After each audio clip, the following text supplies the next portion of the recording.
which is known as the City of Lemon Grove payment demands or the payment ledgers. Just have a couple little questions, so I'd like to ask, like I said, for a second for my council colleagues to ask some of those questions about the city's spending in front of the public. Councilmember Rivera is seeking a second, and so I'll check with our council members. Do we have a second for that? As I do not see any support for a second, the request fails. Now I will turn it over to Andy McKellar, the Emergency Preparedness Coordinator for Lemon Grove, La Mesa, and El Cajon.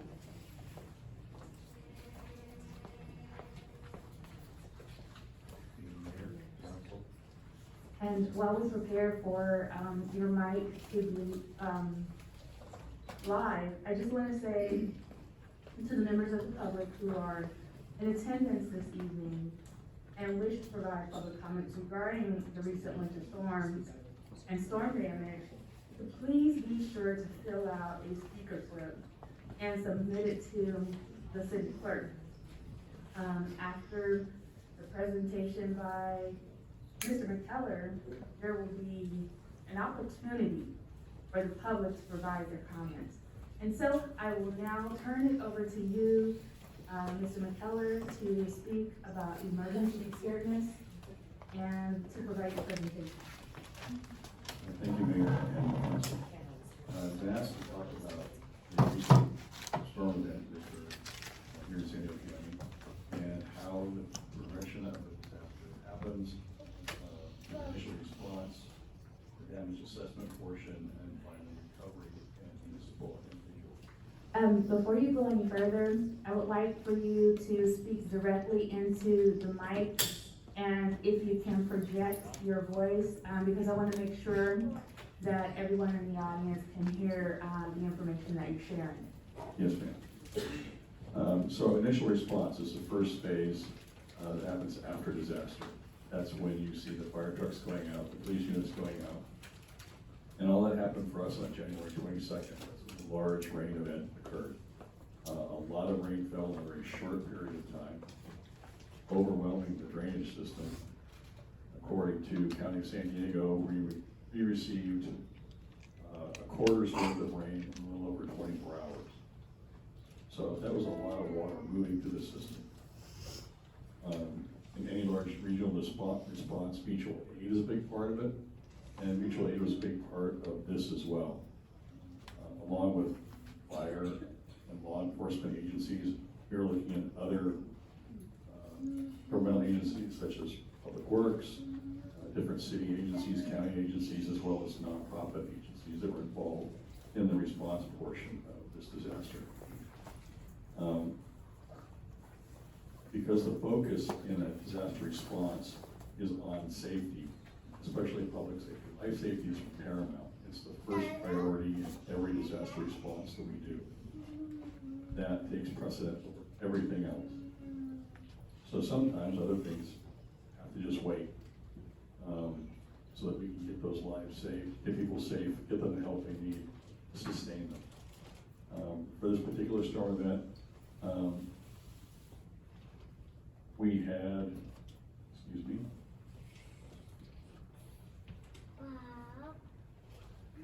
an increase of 164% calls into the 911 dispatch system.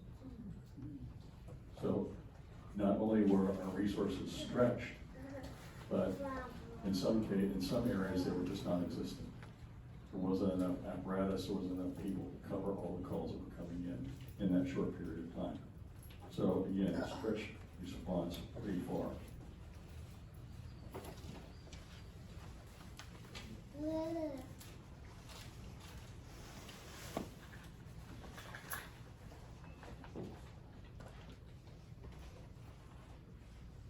For this particular storm event, the County of San Diego has contracted 201 San Diego to be sort of the one-stop shop for people who need assistance.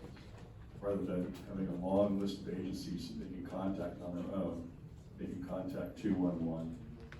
They can talk to them in English, Spanish, various other languages, and get directed to the agency that's gonna be proper for whatever their particular need is, whether it's housing, food, clothing. There are various agencies that provide those different items, and two-in-one can help do that much easier and much quicker than individuals doing it on their own. The second part after the response is the damage assessment. The damage assessment is required in order to get federal aid and state. So the first thing we do is what's called public assistance, PA. That looks at city infrastructure. What happens is the city will go out and look at the damage to city infrastructure in the city.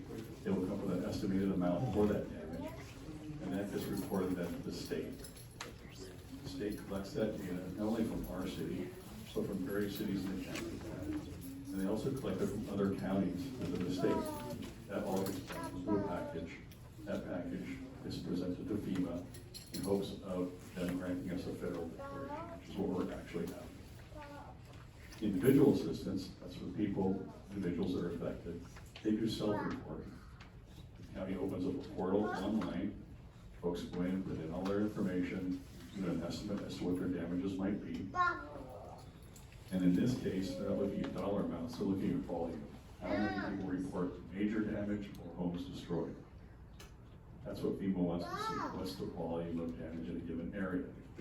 So again, county collects that data, the state looks at it, analyzes it, passes it up to FEMA, again, as part of that request for a federal declaration package. If that declaration is granted, then anyone who's in the affected area can apply for assistance from FEMA after that, whether they report it initially or not. It doesn't matter. Once the declaration's in place, that's all that really matters. So then we get into the recovery. What does that look like? So the governor, makes an emergency declaration in affected counties. That financial aid, free flow on down. So we would be, the city of Lemon Grove, a sub-grantee. Money actually goes from FEMA to the state, counties to the city. That's the way it flows. So following that declaration, at some point, there would be a sub-grantee meeting where a representative from the city and myself would meet with FEMA and the state, and go over what our requested monies are for the repairs that we identified. And we would determine at that point how much the federal government or the state was willing to pitch in and help offset that bill. If it's a structure that's insured, say City Hall, we had damage there, it's insured. So FEMA's only gonna cover on the total amount. That's part of the process, and that's standard procedure. In IA, for individual assistance, FEMA will just set an amount for what they call a maximum grant. And that max grant could be anywhere from, I've seen them at $30,000, $50,000. It depends on the area, depends on what FEMA determines that level should be. Just because they set the max grant at a certain level doesn't mean people that apply are gonna get that. It's gonna be based on need. If someone's home has major damage, but it can be repaired, made livable again, they aren't gonna require as much money as someone whose home was totally destroyed, had greater damage. So they wanna make sure that money gets distributed equally and fairly. That's the way to do that, and they have done that way for a long time. That's a really good system. So, that's really quick. Council's role in all of this, in a disaster, or after disaster, is very straightforward, very simple. It's to help set policy. Council typically wouldn't be in the EOC if we were open. They would be in the policy area deciding what areas we need to address and what things we can focus on as a city. If council would request it, we can provide instruction on what the council's role is. We've done this training in Mesa, their city council. Just make requests, and I'm happy to come and provide that instruction. That was it in a nutshell. It was really fast. Are there any questions? Thank you so very much for providing that update, and I will check to see if there are any questions, but before we get to that, what I want to do is I want to allow the public to speak. And so, if you could just put the Sure. right back. Mr. McKellar, before you leave, can you share, the visit that we had with Cal OES and FEMA that was here? So after we turned in our initial damages estimate and to the county, that went to Cal OES, and then inspectors came into the town, last week. I escorted them around along with Public Works Director. We looked at each one of those areas that we were claiming, for repairs. Some of the issues they looked at were, a roadway that was damaged. Was it a federal roadway? Because if it's a federal roadway, FEMA does not provide money for that. There's a federal repair program for federal highways. He's gonna ask me what the whole name of it is, it's huge. But there is a federal program, so they try and deconflict those areas. And they wanna look and make sure that not only are we providing accurate information, that the dollar amounts seem accurate to them, but they're also trying to make sure that we're asking for what we really need to ask for. We're not shorting ourselves. So it kind of works both ways. They're here to look at that, not to hurt us, but to help us. And then following that, the next day, the team came in to look at claims for individual systems. They had a list of folks within Lemon Grove, that had claim damage, and went and looked at those different properties to determine the level of damage. Was it accurate? Did people under-report? That's a big one. Or did they over-report? Let's look at that. So it's part of the process. They want to make sure that's right. That data again goes to the state, it's analyzed, goes to FEMA, put in the package as we present it to the federal level.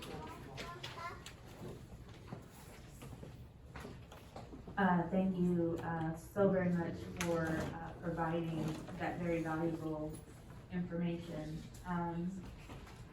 So we do have speaker slips here, and what I'll do is I'll call on each speaker.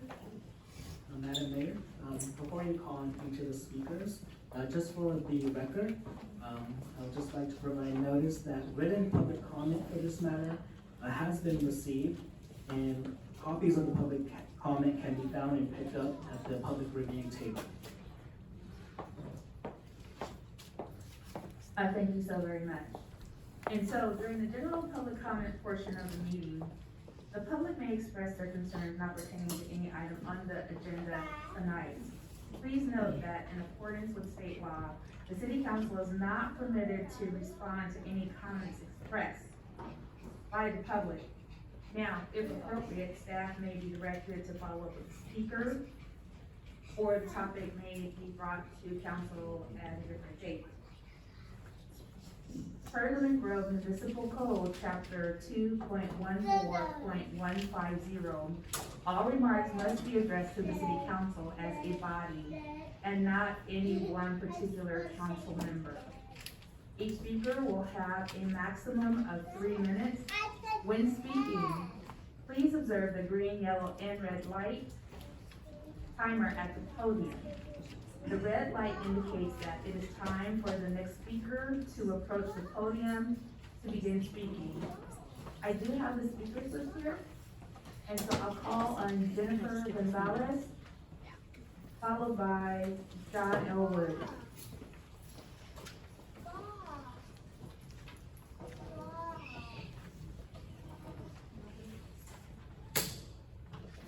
Mary, speaking on behalf of the company. Our home on Washington Street has been in our family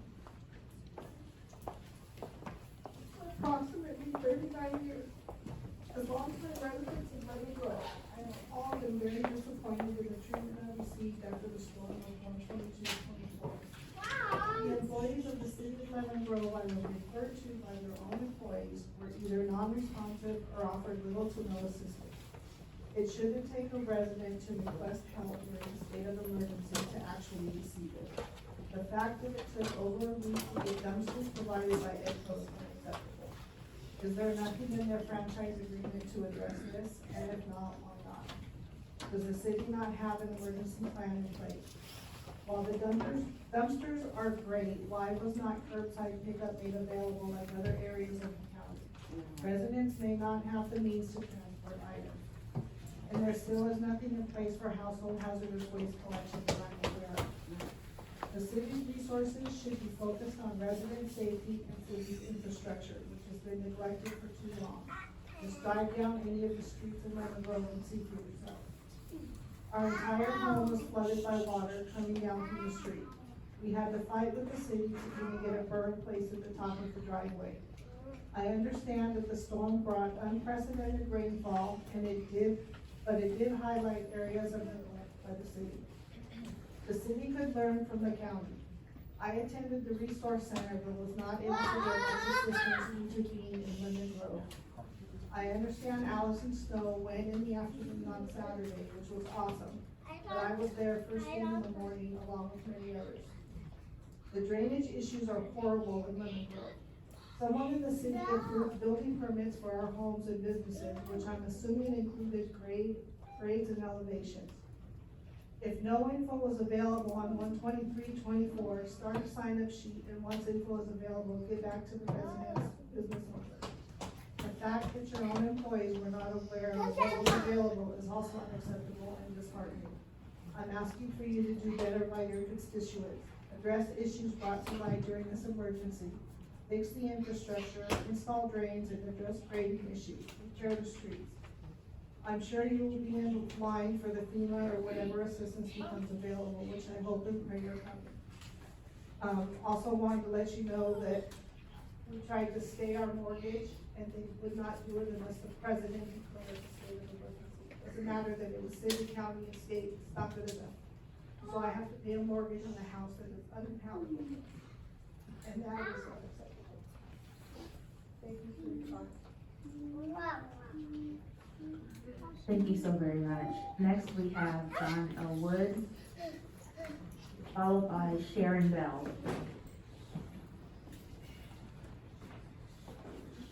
Go, John. Go, John.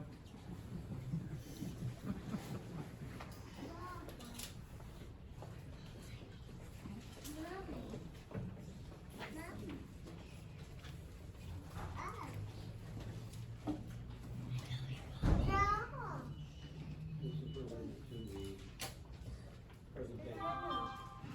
If you could speak directly into the mic so that we can hear you, and it is directly related to the presentation that was provided regarding the storm. I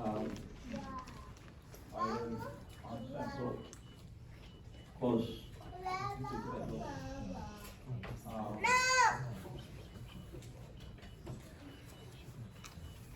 After the storm left, I went down to the lot.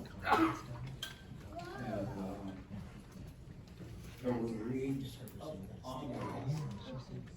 We've never had reeds up on the lot. It's always been a flat place, nothing ever stayed there. I measured the piles of reeds from the bank. First one was 3 feet, 8 inches from the bank. Second one was 5 feet, 4 inches from the bank. Third one was 30 feet from the bank. Fourth one was 34 feet. And the fifth one was 62 feet from the bank. That means that whole area down there was flooded. Water couldn't go through the storm drain, through the culvert. When I was there, I measured on the east side of the culvert to the top of the water was 3 feet, 8 inches. Usually, it's just a trickle.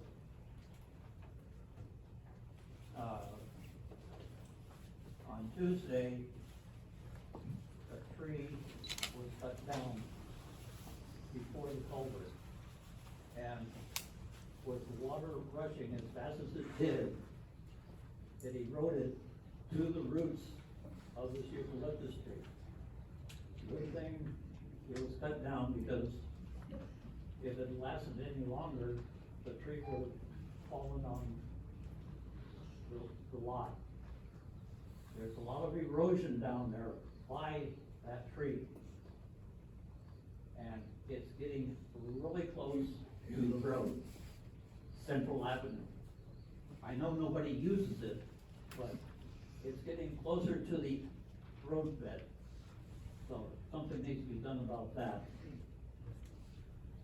You know, put in rocks or something to keep the water from eroding it away. That's all I've got to say on that. Thank you. Thank you so very much. Next, we have Shannon Bell, followed by Mike Houston Bowman. I apologize in advance if I mispronounced your last name. Hi, I'm just here to represent the community. I was affected. My property is on Coast Street.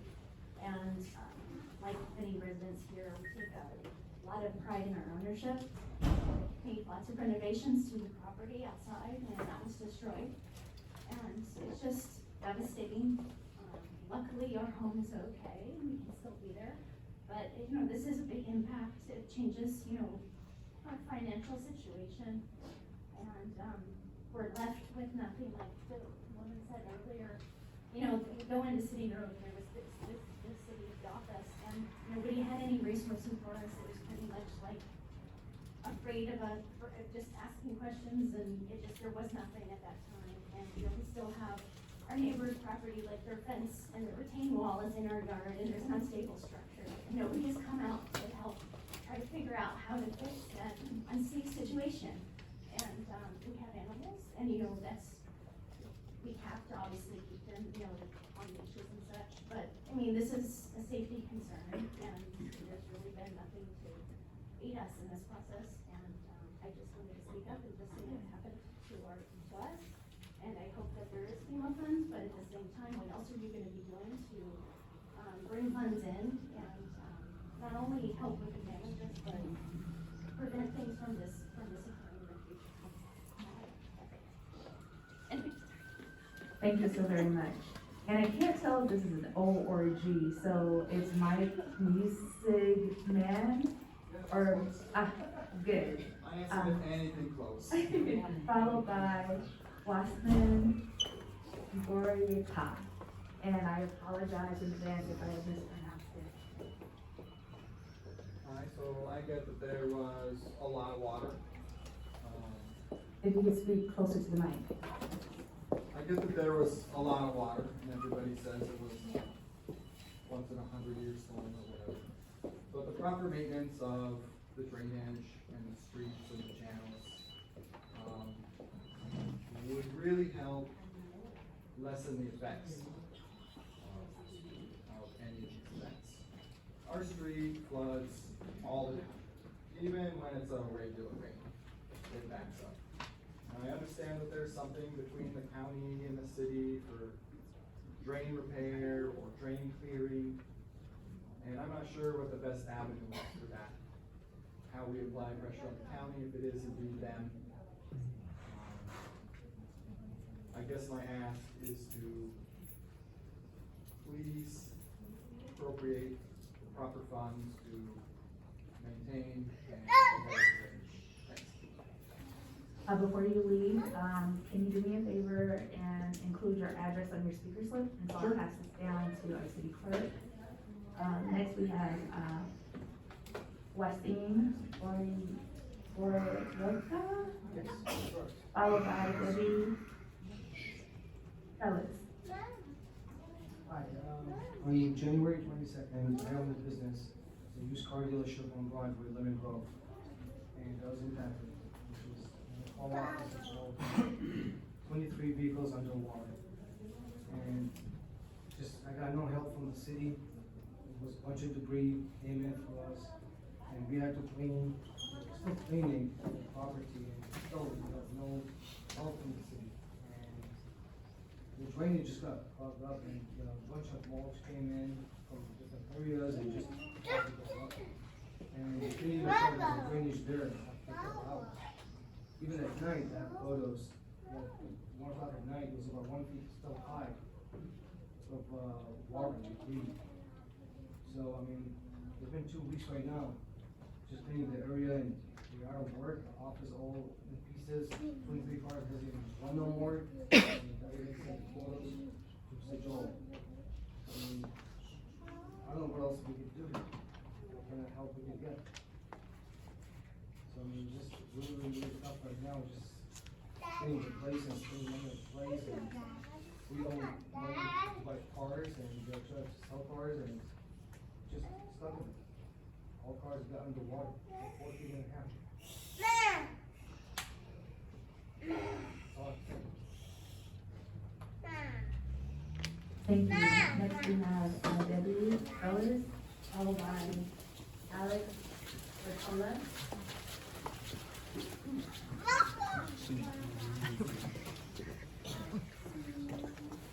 My name is Debbie Reyes. I live at 7400 block of Central Avenue. I can't hear you. Okay, my name is Debbie. I live on Central Avenue, corner of Central and Corona. Been there for 20+ years. This isn't an act of God because I've had flooding as bad as I did this time. At least 10 times over the last 7 years. I've gone to City Hall repeatedly. I've had your engineers out. I've had your Dizzy out. I'm not sure of his last name. I'm on a first name basis with him at this point. You guys have 2 culverts across the street on Corona.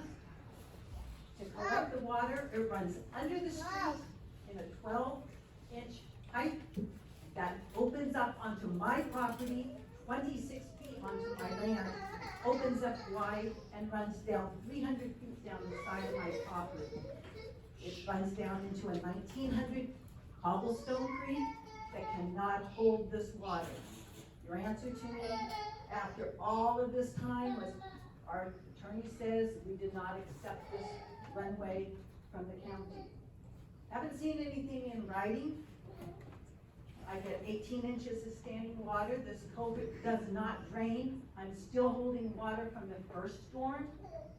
I have an illegal wall built behind me because the guy behind me wanted this water to stay off of his property.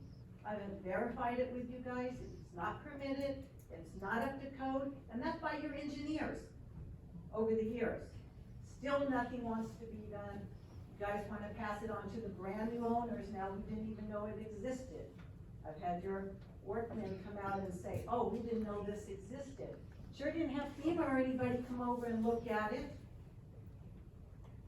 It needs to have something done. I put thousands of dollars into my property, and it still floods out. I have Izzy looking at it. Why doesn't somebody else come and look at it? I also have 3 fire hydrants within range of my house. When they come out and flush them out, where does that water go? My property. It drains onto my property. And I really would like something taken care of. If you're going to get FEMA money, do it. But that water cannot drain onto my property and you guys not take care of where it's going to go, because all it does is flood my land. 18 inches of standing water every single time we have a heavy rain. So I don't believe in this act of God thing as an excuse to avoid it. I really would like somebody to come out and look at it. Not to send the water guys out to tell me how to treat it. I pour bleach into it to keep the mosquitoes. Thank you so very much. And,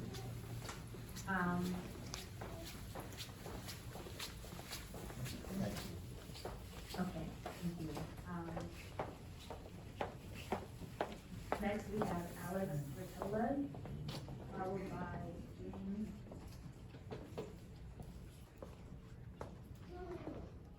Ross. So over the past couple of years of residing in Lemon Grove, I haven't been here that long, I've developed a strong bond with many neighbors, and I've witnessed their dedication to the city. Initially, I was an observer of community affairs, and I noticed a staunch reluctance among a bulk of the leaders here in this room when issues needed to be addressed. This sentiment I know is shared by many others because I've spoken to many. And it's pretty evident in their frustration expressed by the constituents. They feel ignored, particularly regarding recent concerns about the storm drains. Despite previous discussions about this very topic in your council meetings, we see that no action has been taken to address this problem. We see the fruit of it outside, especially with what just happened. So It's leading residents to question the allocation of our tax funds, and the growing demand of an audit is becoming very clear to me, especially after witnessing the extent of property damages showcased in a recent YouTube video that was posted yesterday in the Facebook Lemon Grove Current Affairs politics page. So please go and look at it if you haven't yet, please. Also, I'm curious about your decision to prioritize campaign activities such as sign placements over participating in the community cleanup we just had. It suggests to me and many others, as you can hear in this room, that there's a lack of empathy towards the city's needs. It's puzzling why you're campaigning at this particular moment. Perhaps it's essential to consider the current priorities and sentiments of this community, so please read the room. Thank you, Alex. Thank you so very much. Next we have Jan Floss, and that will complete our speaker portion of this particular item.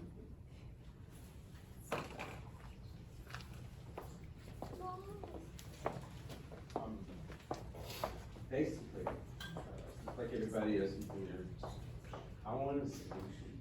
That's really the bottom line. The residence that I'm in is basically the drainage point for the entire neighborhood. One house or anybody's property should not be the solution for the drainage problem anywhere in the road. This is the third time that I've had to go through this. So right now, I'm staying in a hotel, and everything in my place has to be removed, and it's really beyond inconvenient.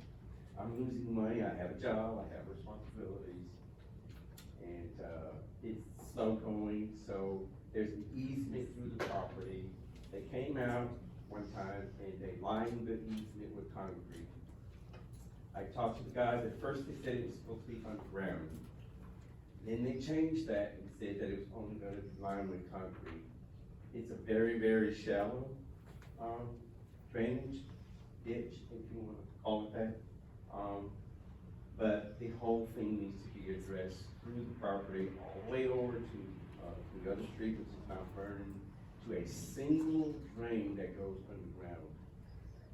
This was the worst it's ever been, but as I've said before, it happened 2 other times. So my question is anyone gonna do anything about it? Because I can't just, every time this happens, pack my stuff up, leave my job, spend my vacation time, which I've earned, just so that I can get back to normal life. So there's got to be a better solution. Basically all I have. Thank you so very much. And now that we are done, we actually have one more speaker, and that speaker is Chris Williams.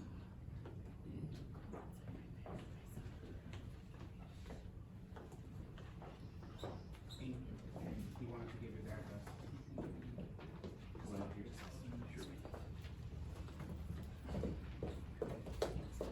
Good evening, City Council and to the audience.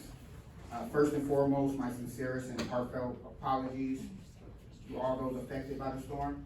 I'd like to say thank you to Aubrey, Alex, Jackie, a whole host, Snows, a whole host of people who actually showed up to support the community in their time of need, while the mayor was campaigning. I think that is a travesty, a lack of leadership, a lack of empathy, and a lack of compassion. And I don't want to be a Debbie Downer. I more would like to be considered informing Norman that what you guys are doing to these people behind me and the people you claim to serve is criminal in my opinion. Your neglect and your knowing neglect of the storm drains and the dangers that it poses to your residents is a travesty. You guys know about the dangers. And anybody who sells insurance or tried to get insurance knows full well that they expected this weather. Why weren't you guys going out there and clearing out the storm drains, doing your jobs, instead of worried about the 2024 election? this is something that could have been done ahead of time. I also want to inform the public that the game this city is playing is just that. These storm drains are a public benefit. They are not the responsibility of one homeowner. It is the responsibility of the city and your elected representatives to get out and roll up their sleeves to figure out how to get the funds to continue the public benefit so their homes do not float away with 3 inches of rain. Don't tell us that that is Mother Nature. That is not Mother Nature. That is the inaction of the people who have trusted you to serve them. Please do your jobs. That's what we ask. People should not have to leave their homes to do what they are paying taxes for. We need to open up the books honestly. Speak truthfully. That's what a leader does. Sometimes you have to speak the hard truth. Don't cover it up because it might make you look bad in front of your peers or because it might not help you get votes in 2024. Come up here, speak with conviction, come up with a plan to help these people so their homes are not floating away during the next storm. They are not responsible for the storm drains. This city is. So stop telling them, sending Public Works with this game telling them, I'm sorry, the county didn't accept it. In 1977, you guys wanted to be a city, you gotta act like you want to be a city and handle the obligations.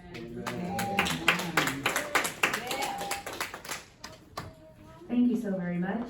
And now I will ask staff if they want to provide any further remarks to the public regarding the comments that were shared. And so I'll turn this over to staff.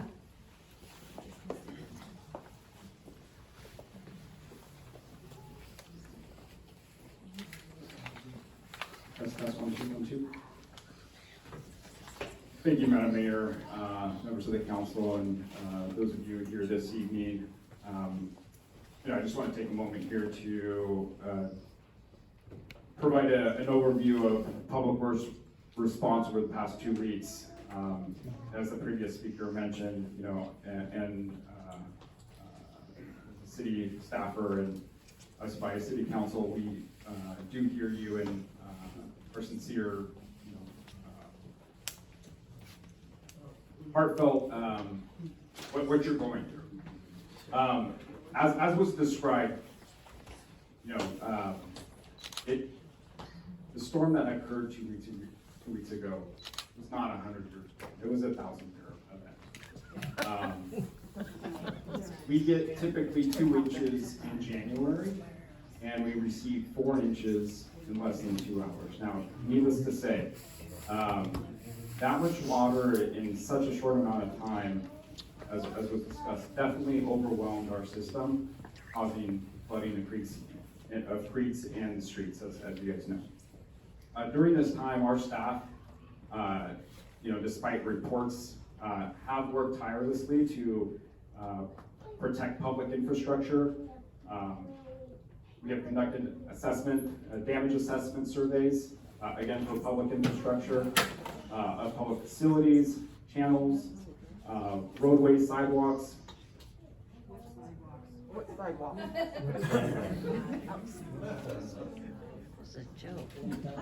Our department, Public Works, has the responsibility to protect public health and safety and to preserve public property and infrastructure from hazardous events. The men and women of Public Works definitely deserve the recognition for their hard work over the past 2 weeks. So that you guys know, in our streets division, I have 4 people. 4 people to cover 70 miles of lane miles here in the city. Over 700 inlets. Not your fault. And so when we don't respond right away, it's because of that. I have 4 people in streets. Over the past 2 weeks, we provided over 11,000 sandbags. We delivered over 230 cubic yards of sand to the fire station.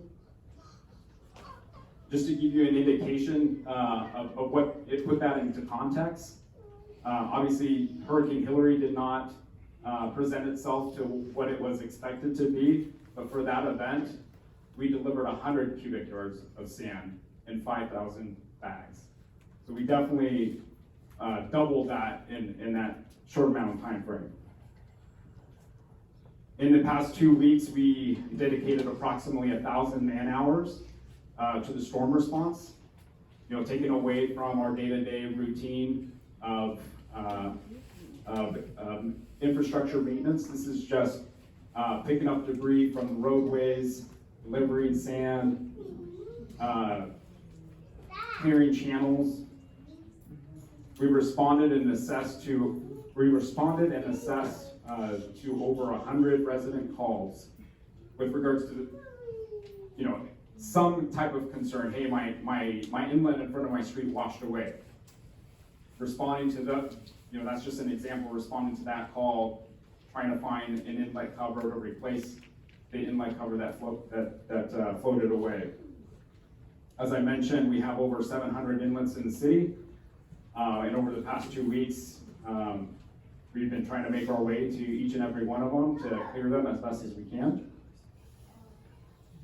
One of the major intersections that suffered damage was Canton and Lemon Grove Ave. We've seen some pictures on that. We removed over 100 cubic yards of debris that washed from the Bakersfield Channel that took approximately close to 4 days to clear and to get that intersection back in service. Additionally, you know, there were various streets that had flooded, but one of the other major intersections that flooded was Federal and Broadway, where we have a 72-inch storm drain main that cuts through Federal, and we spent approximately 32 man-hours trying to get that one storm drain cleared. That was overwhelmed by just a bunch of debris from neighboring streets.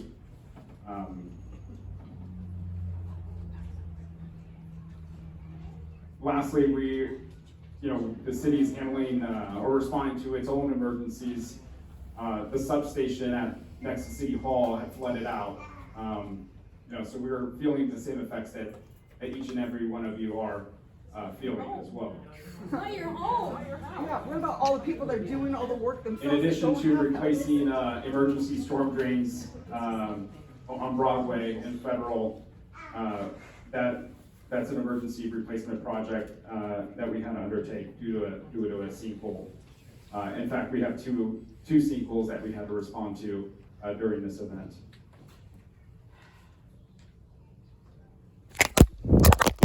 Lastly,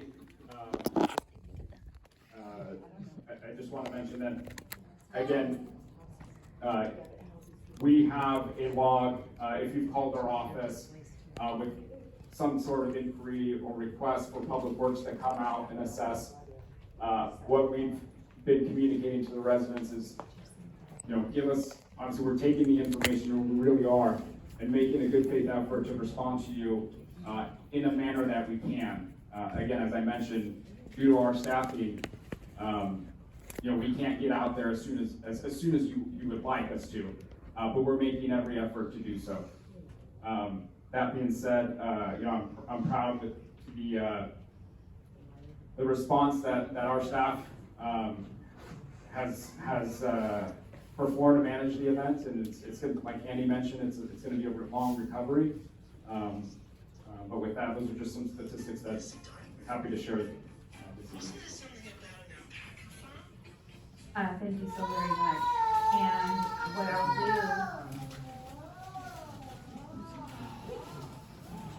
I just want to take this opportunity before I move to the council members to see if there's any other staff members who would like to chime in.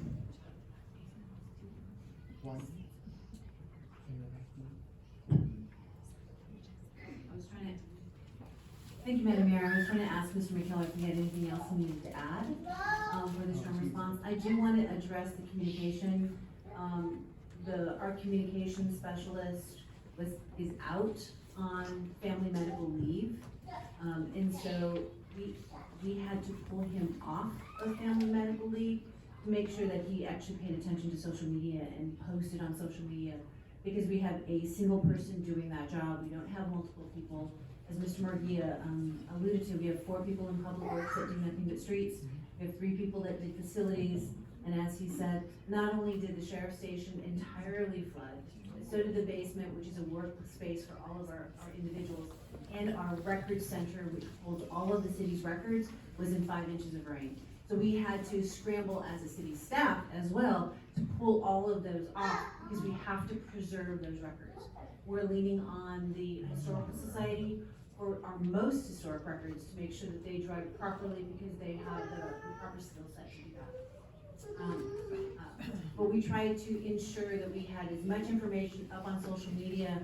And again, my hat's off to Mr. Jackson, our communication specialist, who could have said, no, I'm on family medical leave and I am not allowed to work, did step up to the plate and is continually doing our social media while he's on his leave. So hats off to him. And update the website at the same time. I'm looking at the chief. Do you have any calls for service that you'd like to share, and how many calls that we had? Chief Coe? Just want to share maybe a little bit of perspective. On a normal week, Lemon Grove has 2 fire engines that are staffed every day, and they respond to 90 emergency calls in 1 week, in 7 days. On January 22nd, there was 138 calls. We had 9 rescues from vehicles. We had 8 rescues from flooded homes. And we had additional 4 rescues of pets that we ended up responding to. And that was only Lemon Grove resources. What happened in that whole area because of the magnitude of the storm? At one point, for about an hour, there was no fire resources available from San Diego all the way to Spring Valley. So for us, it definitely overwhelmed us. We feel absolutely, we're heartfelt. We feel bad about the losses that you have occurred. And I fully understand the devastation, and just wanted to share with you that it was a unique situation. And there wasn't much else that we were able to do on the fire service side.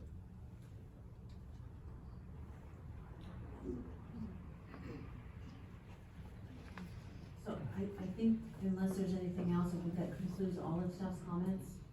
But we have a very, very small staff, unlike the city of San Diego, which has 350 strength in their streets division alone. We have 4, we have 4 also in our sewer system as well, who helped out in some of the streets division. So we did the best we could with the resources that we have, and we really are an under-resourced city. I would love to see more staff put in public works, so we have a better response. But that really is up to the policymakers and the budget.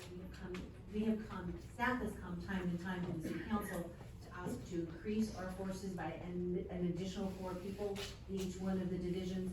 And at the time, other items took priority opposed to paying city staff, which is fix our streets, and that has been our #1 priority. Later on in the agenda, we're talking about our street resurfacing program and how we're gonna be spending over $2.5 million on streets that are under 25 PCL, which is a lot of the neighborhood streets. With that, staff would be happy to answer any questions if we have answers to your questions. Thank you. Thank you so very much. And now I will go to our city council members for questions of staff and or comments. And so I will start with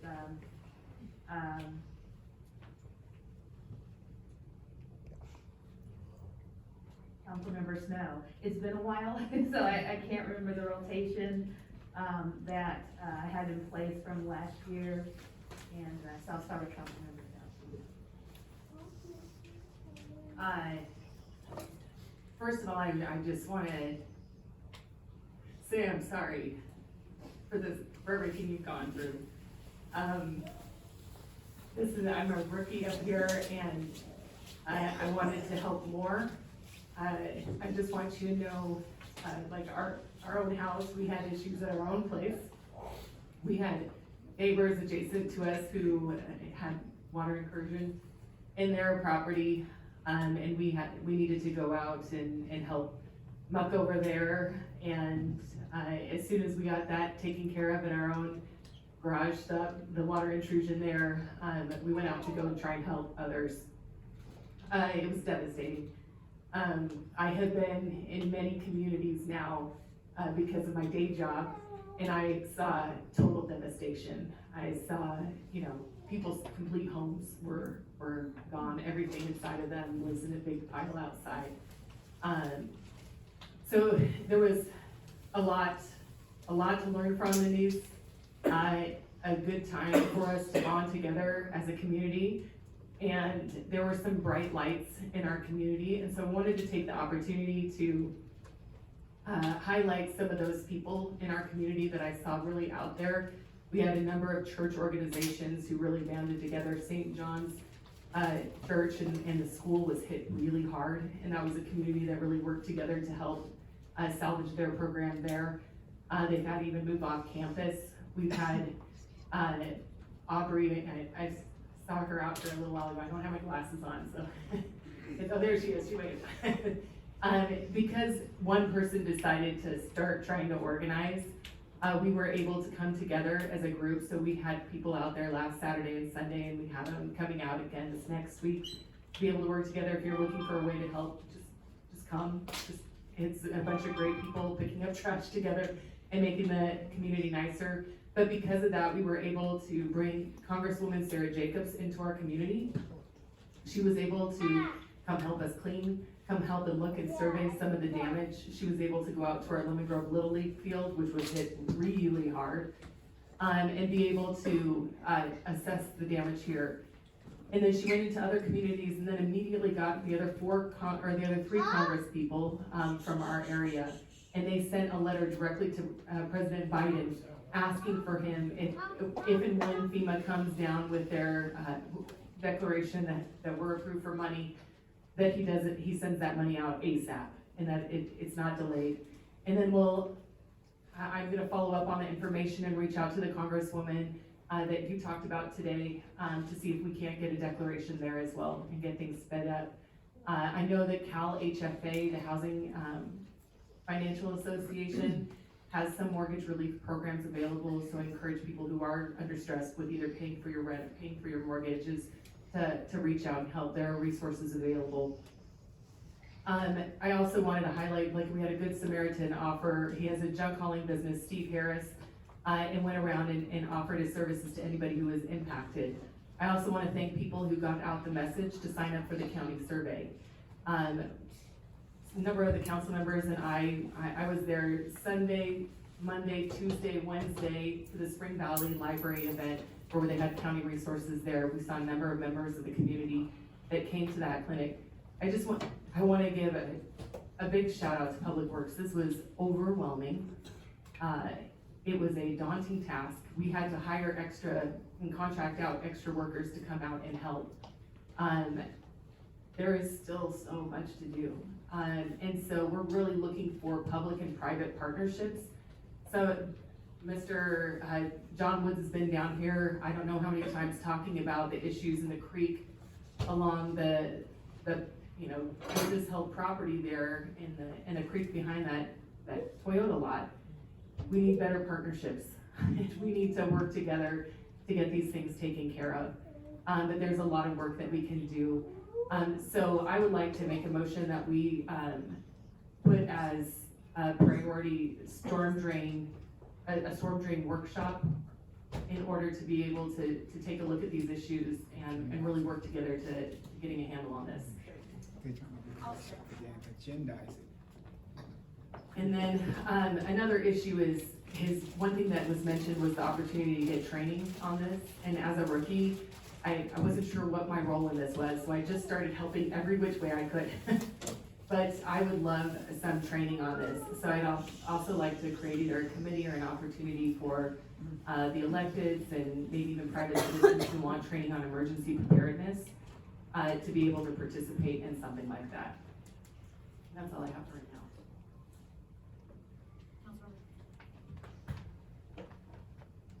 now. Councilmember Snow, I will work with Mr. McKellar to get a council training. It has to be done in open session, so it'll be in a workshop setting. However, I'm gonna put a plug for CERT. So we do have the CERT training that folks can sign up for to help you take care of your neighborhoods. And it goes through a multi-week, I think it's 12 to 16 weeks of training. 8 weeks. Of training that goes through all of the process for emergency response. Usually, the applications and the training is up on our Heartland website. I'll make sure that we mirror when the next CERT class will be starting, and I would encourage all of the Lemon Grove residents to do that, because we were looking at instituting some CERT volunteers to assist us in this event.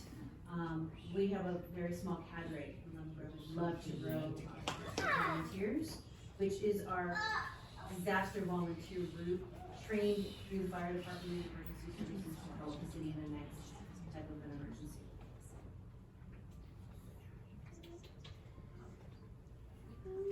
Thank you so very much, and, so I believe, just to make sure that we're moving forward, according to the request, in order to have a workshop, we don't necessarily need a motion, but we need to provide staff with direction to, in the future, have a workshop on storm drains.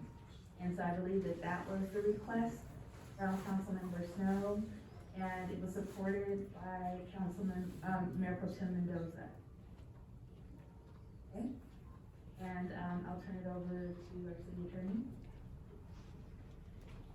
I just wanted to add that you can have a motion in a second because it springs from the agendized item, which is the emergency preparedness presentation. So you can have a vote if you would like to. Direction is also appropriate. Thank you so very much. And, are there any other comments, Councilmember Snow?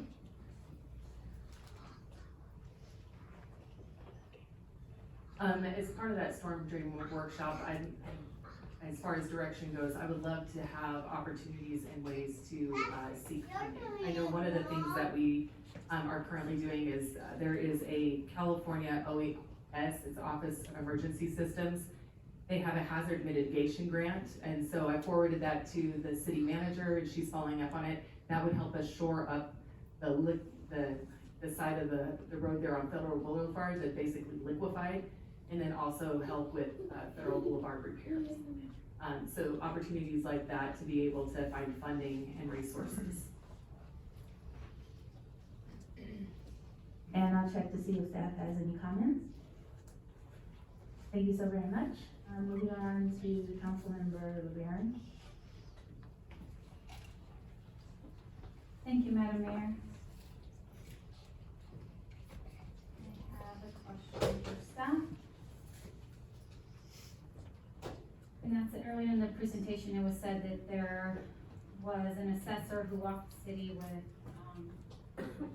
mayor personnel, Mr. Andy McKellar, and a person from Public Works, who I'm assuming would be, it was Izzy Murguia, and that they noted areas that was damaged.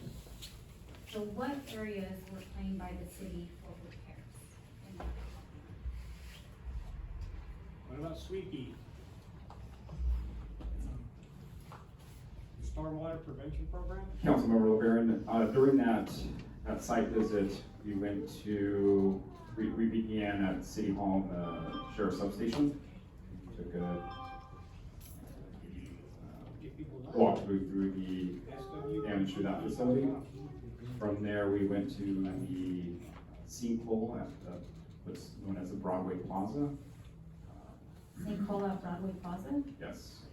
There was a sinkhole in the area between Golden State gas station and the subway, Broadway. We have a 72-inch storm drain line that bifurcates Broadway and goes behind the businesses along Federal and Broadway, and then connects, that storm drain connects back to the main line on Federal. And so we had a sinkhole that formed on January 22nd. From there, sorry, go ahead. I'm listening to you. I want to write down all the areas that were claimed by the city for repairs. From there, we went to Federal Boulevard to assess the washed out pavement along adjacent to the Boulevard Dispensary. From there, we went to the Canton and Lemon Grove Ave intersection. At that time of the site tour, that intersection was brought back online, so it was more describing the damage that had occurred from the Bakersfield Channel. From there, we went to the Little League fields and assessed the sinkholes at that site.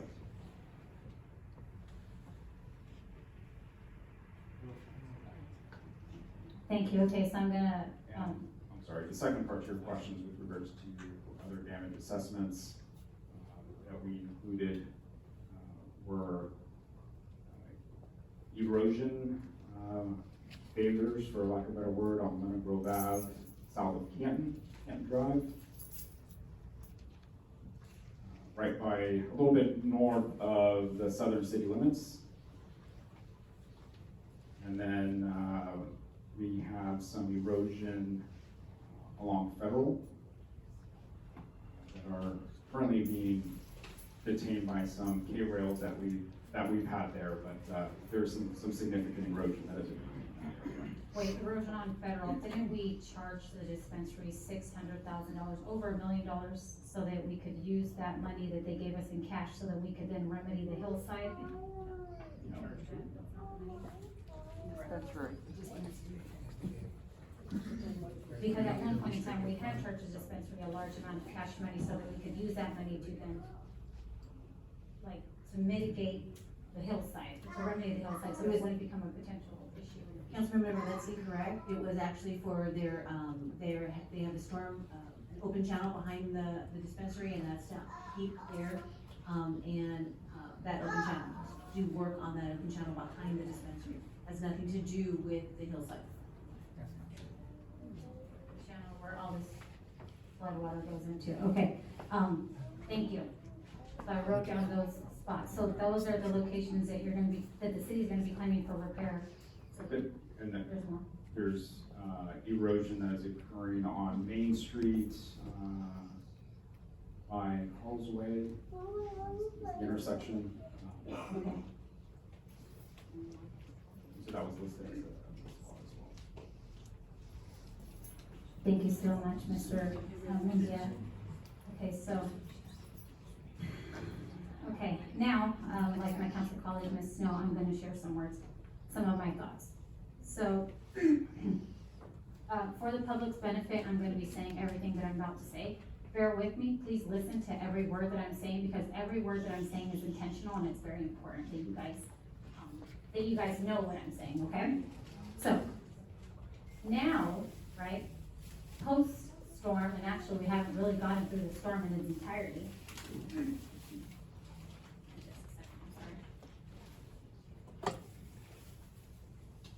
Okay, so now post-storm, and like I said, we haven't really even gone through the entire storm.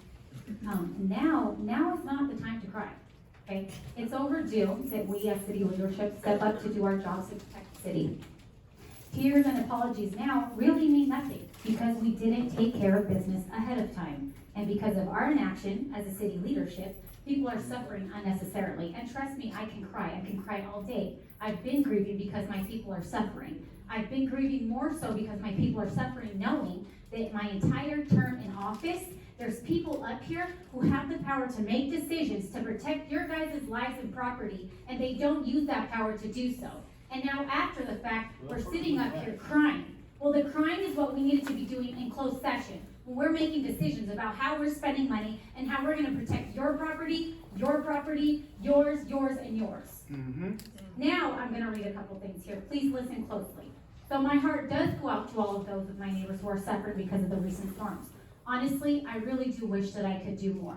In my heart of hearts, I wish that I can take away all of your guys' suffering. And every day that I'm up here, every day that I'm doing my job as a city council member, trust and believe that I am putting you guys first, above myself, irregardless of whether what I say is going to land me in hot water and get me in trouble or not. So, in protecting, what I can say is that please continue leaning on one another, available help, and protecting yourselves the best you can. Now to what I have held back on saying in public, but am prepared to say now, and actually, I have said this in public before, however, such a large group has not been gathered before us, but now that you guys are all here, I'm gonna take this opportunity to share some stuff. Now that I have you guys all here before me, I wanna tell you some stuff. I've been a council member who, since being elected in 2020, has pushed to have city leadership address failed infrastructure, such as our public storm drain system.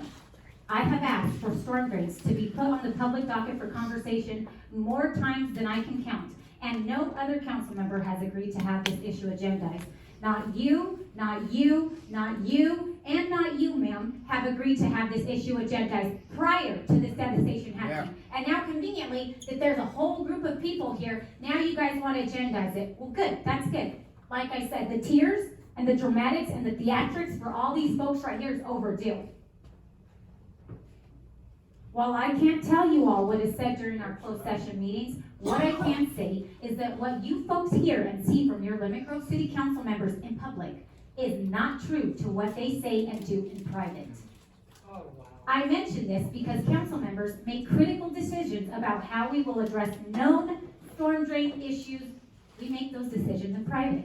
So like one of our neighbors right here who has mentioned that she has an issue that is well known to the public, trust me folks, she is not the only person. She is not the only one who is known to City Hall for having drainage issues. And you know what? She's not the only person who's been lied to and told that it's her problem to fix. Public infrastructure is not an individual's problem to fix. That's why we all pay taxes and we work really hard, so that when issues arise, our public money can be used to fix problems that are communal. Correct, not react. I've always been one to push for the public's money to be spent on fixing problems before they happen, before they become bigger, and before it's wasted on unnecessary legal battles and high-priced city attorney fees. As to the city's negligence, I've warned city leadership of what could and has happened, and if we didn't listen to the city's complaints regarding failing storm drains. Do you know how many people have come forward to the city prior to the recent storms to tell them about failed storm drains? Do you know how many? Do you know how many of those people have been lied to and intimidated by the city so that they would back down from taking further action against the city to fix the problem? Give it a guess, everybody. It's a lot. What is happening now? Do not interrupt me because I have the floor and I am allowed to talk. What is happening now is in large part attributable to the negligence, and Mother Nature is reminding us of that. Unfortunately, innocent people are being affected. And in parting, I'm going to say this. Perhaps my delivery may be a little harsh. Perhaps some of you folks are saying, wow, that girl seems like she's really riled up. She seems like she's pretty upset. I am upset. This is where I was born and raised. I know so many of you folks. I care for all of you folks because you guys are all my neighbors. And whether I've physically spoken to you or not, I care immensely for your welfare. This is my town. This is our town. And I want to see the best for us. I got into politics so that I can help people, so that I can help my community. I got into politics so that I can say the truth. And as I stand here with all these people who have the power to do right by us, who have the power to make decisions that'll affect our lives for the better, I have to say that I got here to say the truth, and I'm very, very happy, very blessed that I get to be up here in a position of leadership, being able to tell all my people the truth. The truth is that we have failed you guys. We have failed you guys miserably, and I'm sorry. I take ownership for my part in that. I'm sorry, and I hope that we can move forward so that we can actually put action behind the words that we're saying. Not crying after the fact. I hope that we can make decisions where we put people first. And when we go into closed session, we can think about protecting people versus using their money in private to try to fight them in court so that they'll back down from their very valid concerns that they have about our failed public infrastructure. Next, we have Councilmember Gasco. Thank you. I think that we have two very broad issues, and it really is about staffing and investing in infrastructure. And we have goal setting this year coming up pretty soon, and I think it's a pretty safe bet that much of our goal setting is going to center around stormwater infrastructure. And I'm remembering that in our last goal session, we talked quite a lot about infrastructure, and in our last budget, we invested quite a lot, an unprecedented amount in the area of stormwater infrastructure, as well as streets and other kinds of infrastructure as well. So I think that we're late, and we probably need to put more into this. But I would remind my colleagues that this city's been struggling for years.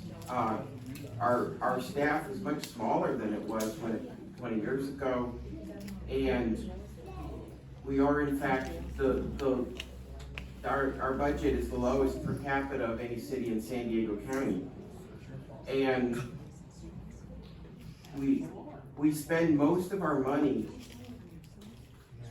on public safety. Public safety is close to 3/4 of the budget for the city. We voted for that. And definitely, and public safety is incredibly important. The deputy sheriff's is the #1 expense of this city. The fire department is the #2 expense of this city. And I don't hear anybody wanting to cut either of those. And people want to bring back the recreation center. People want better animal control services. People want the parks to be improved. They want the bathrooms in the parks cleaned. This is a city with a whole lot of needs,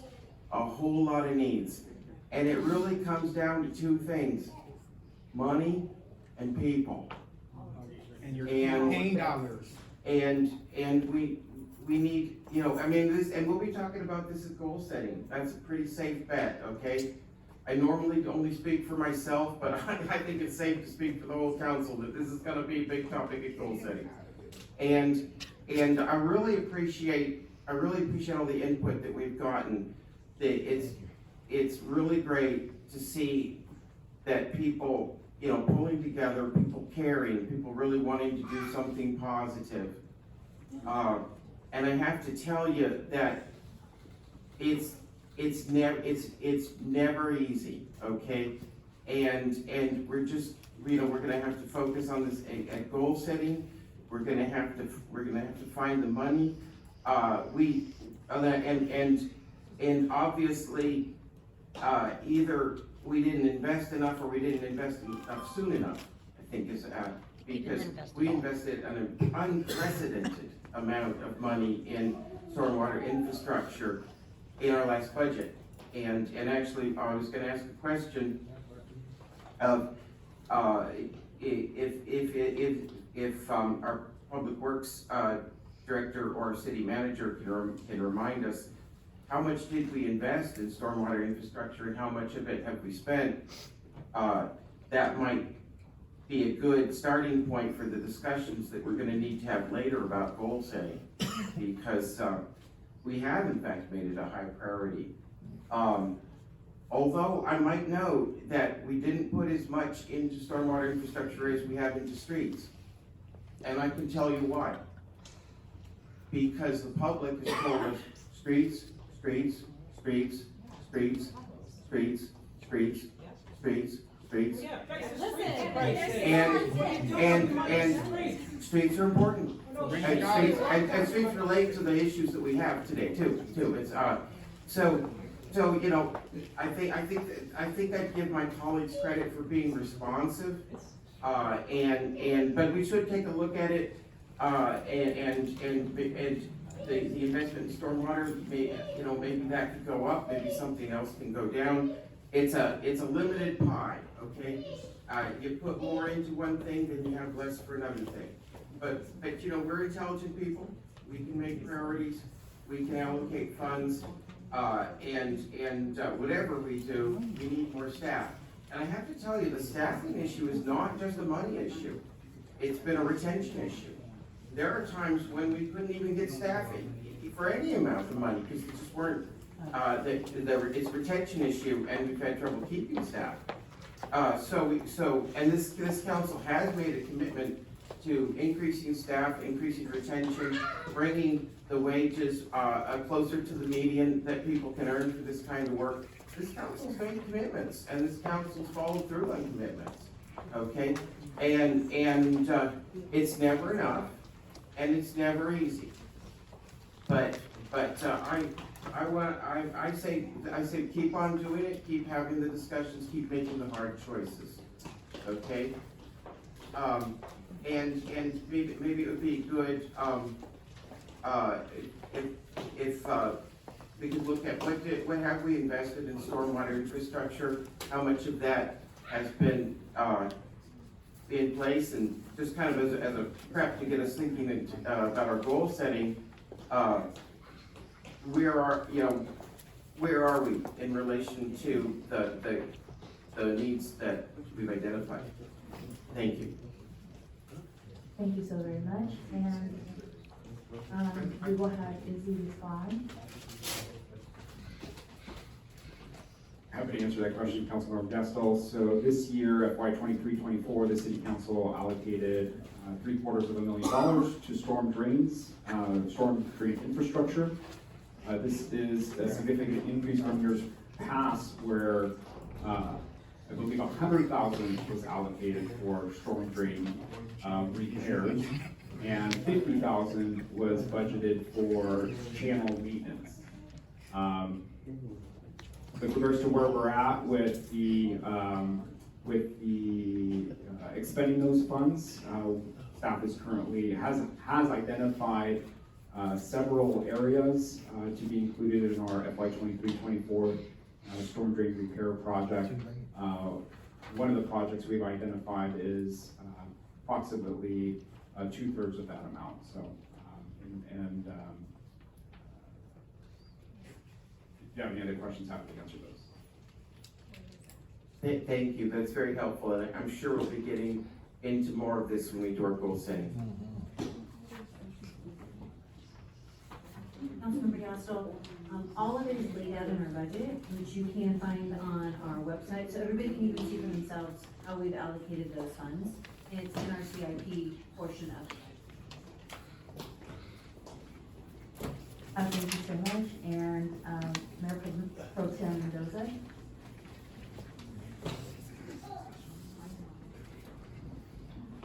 I want to thank you all for coming tonight. I know it's cold and it's wet out, and I appreciate you coming here, especially those who spoke up. Those of you who came, I would thank also those of you who came and supported the people who spoke out. I was out of town during the storm. I was out of town for a week, out of the state. I was absolutely devastated to see what was happening on social media. I have seen the video that was made and put on Facebook. Thank you to those of you who were involved in putting that video together. This,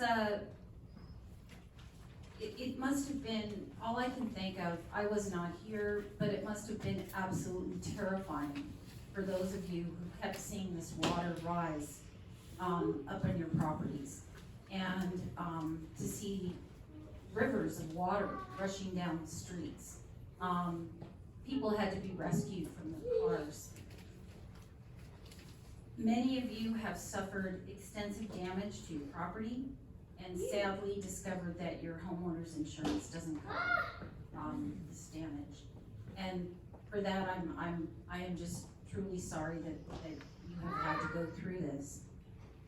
A lot of you questioned the city's storm drain capabilities, and I'm looking forward to the upcoming workshop where I'm hoping that we'll review our storm drain master plan.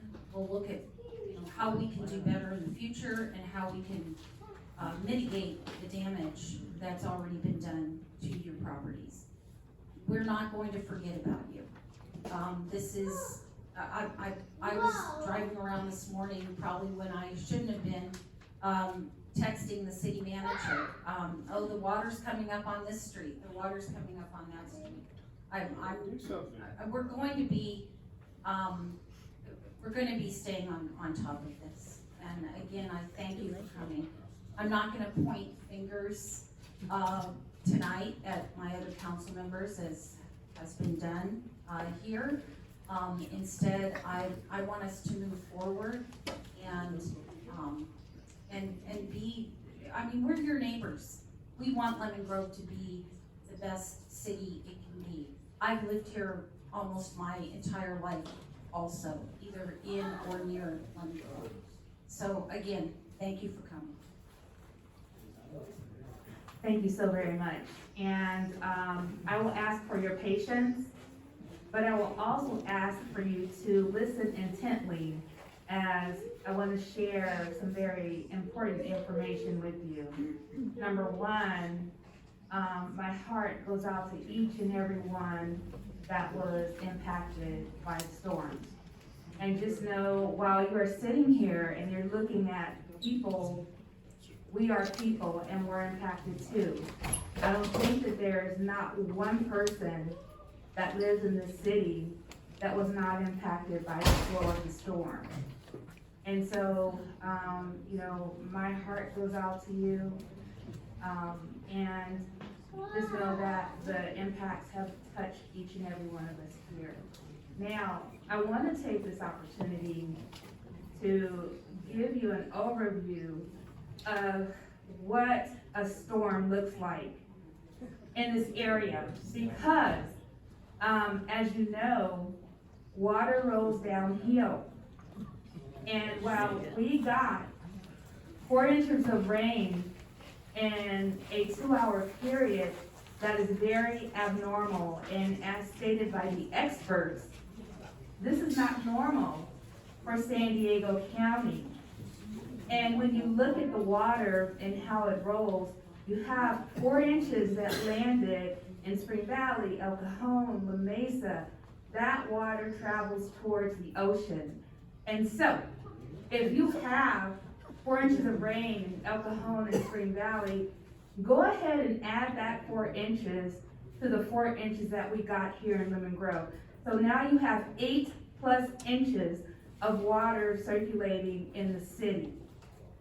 And just know that while I was not here at the last meeting, I actually had major surgery and I'm still in recovery, but I thought it was so very important to be here tonight to listen to you and to have this discussion. And in fact, during that storm, I was actually in the car, in the back seat, and I ended up in an area where the car almost was inundated with water off of Massachusetts and Broadway. So everybody is impacted. Now that water here in Lemon Grove did not stay. It actually rolled forward towards the ocean and the storm drains to San Diego. So you have Spring Valley, you have the Mesa, Lemon Grove water. You know, so now we're looking at what, 12 inches of water that's moving very quickly to San Diego. And this system that is set up right now was set up long before I was born, or anyone on this council who is here to make decisions today. But I'll tell you this, the people that are here today are willing to take a look at the budget and create policy so that we can try and improve our quality of life. That is the goal. We are all your neighbors. The only difference between us sitting here and you sitting over there is that we just decided to do something like run for office. That is the only difference. Now that you know how water travels, that gives you an idea of how we saw the heavy flows of water here in Lemon Grove, which kind of dissipated fairly quickly. It came quickly and it left quickly. But it People are left still a lot behind. underwater. I respected you when you talked. You gotta respect me and you gotta listen. We only had 3 So minutes. here we go. Here we go. Now, what we know is that when that water rolls, it's not clean and clear water. It comes with debris. And so some of the debris that you saw here in Lemon Grove came from other spaces, and that debris, all that debris, and the majority of it went to San Diego. So that is the natural flow of the water. Again, it was a 1,000-year storm. It's not a normal event. One thing that I want to point out to you is that there are resources. And I encourage each and every one of you to take a look at the resources that are available. Now, I heard you speak about insurance. And right now, you can actually call a 1-800 number. If you have property damage from the storms, number one, make sure that you connect with your insurance provider. That's important. But for assistance with insurance coverage or claims, you can reach out to the California Department of Insurance. And I'll give you that number, which is 1-800-927-4357. I know that there are so many more resources out there. There's an opportunity to reach out to 211 to really get a full list of what's out there to help. And right now, while there's a process, and we know that process with government moves slow, there's some immediate help out there for you. So reach out to 211, but also too, if there's a specific resource that you're in need of, call the city of Lemon Grove and they'll point you in the right direction. I wanted to make sure that you got a clear understanding of what we're dealing with. And it's not over because there are more storms coming our way. So I encourage you to be prepared, but also I encourage you to reach out and secure those resources. Finally, I want to say this. This city has a lot of wants, and those wants exceed the money that is generated in terms of tax dollars. Our general fund is $18.5 million. And out of that $18.5 million, 79% of that money is spent on public safety. That means that we have a little over 20% of the money to maintain your quality of life. And there is a backlog of needs, infrastructure needs, and quality of life needs. And so, I am so happy to see you here because this provided an opportunity to give you a snapshot of what this budget looks like for the city, what our needs are for the city, know that while you're faced with major challenges with rainstorms, just know that you are not alone. We're here to try and provide you with as much information and as many resources that we can. And just know that we're all in this together. There's one other point that I'd like to make, and most people don't know this. The city of Lemon Grove is a general law city. What that means is we fall under the jurisdiction of the state of California. There is something called a charter city, and the city of San Diego is a charter city. What that means is that they can make their own laws. But we follow the laws and the guidelines that are set by the state of California. And the state of California specifies that you work with your county board in the instance of natural disasters, fires, and emergencies. When this happened, it automatically triggered the county of San Diego to take the lead for all general law cities, including the city of Lemon Grove. And that is who we look to for resources and information and direction as we move forward. So I just kind of wanted to give you a snapshot of how government works, but also let you know, again, that there's resources out there. Call the city, call 211, and just know that staff is working diligently. When the storm happened on January 22nd, they were working diligently around the clock. And not just the staff out in the field, but staff in the office too. Number one, to make sure that they could try their best to ensure the safety of residents as we were getting the rain, but also following up and clearing spaces and places so that we can ebb and flow throughout our community. And I just want to give a big shout out to staff for doing that work, and they're still working for us now. But also each and every one of you for pitching in and helping each other out. When we help each other out, that's truly called community. And it fills my heart to know that when we have emergencies and when we have impacts such as the winter storms that are coming our way, that we can bond together and try and take care of each other. I thank you so much for your patience as I share this very important information with you.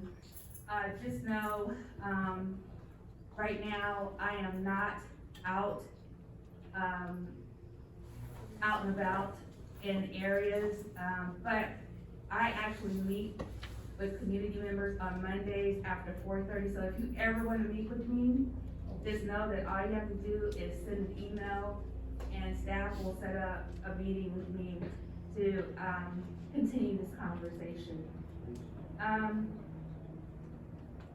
In terms of staff, I just want to get more of an idea of the true impact of that survey, because it was really important for residents to fill out that survey as it relates to FEMA and what that looks like moving forward in the future. I hope that the majority of the people here filled out that survey that was offered by the County of San Diego.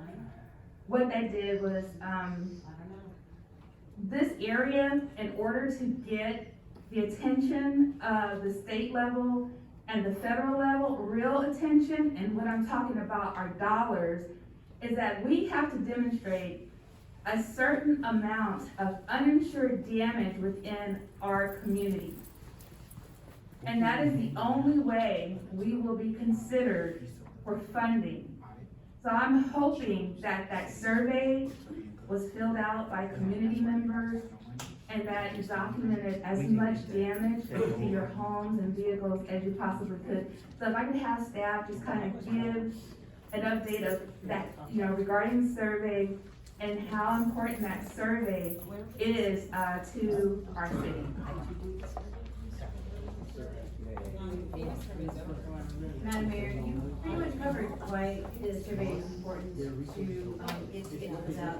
Right now, it is closed, I'm looking at Mr. Taylor to the. Been closed. Open it up. Get back on it. And if I could please ask for your patience, I want to make sure that everyone can hear what staff is saying, because, you know, if we really want to help people, you really got to look at the money and where it's coming from. And so we want to make sure that everyone here is aware of where the resources lie and how the resources can be tapped into. So if you could please be patient, and please, if you can lower your voice so that everyone can hear what staff is getting ready to share. So your question was, is that survey still open? No, it's not. Yes. Okay. It's been closed, simply because we need to turn that information into the state so they can pass them along to FEMA and to stop at some point. Just because you're not part of the survey originally, doesn't mean you can't apply for assistance. Once that federal declaration comes in, anybody living in the affected area will be able to apply for assistance once that comes down from FEMA.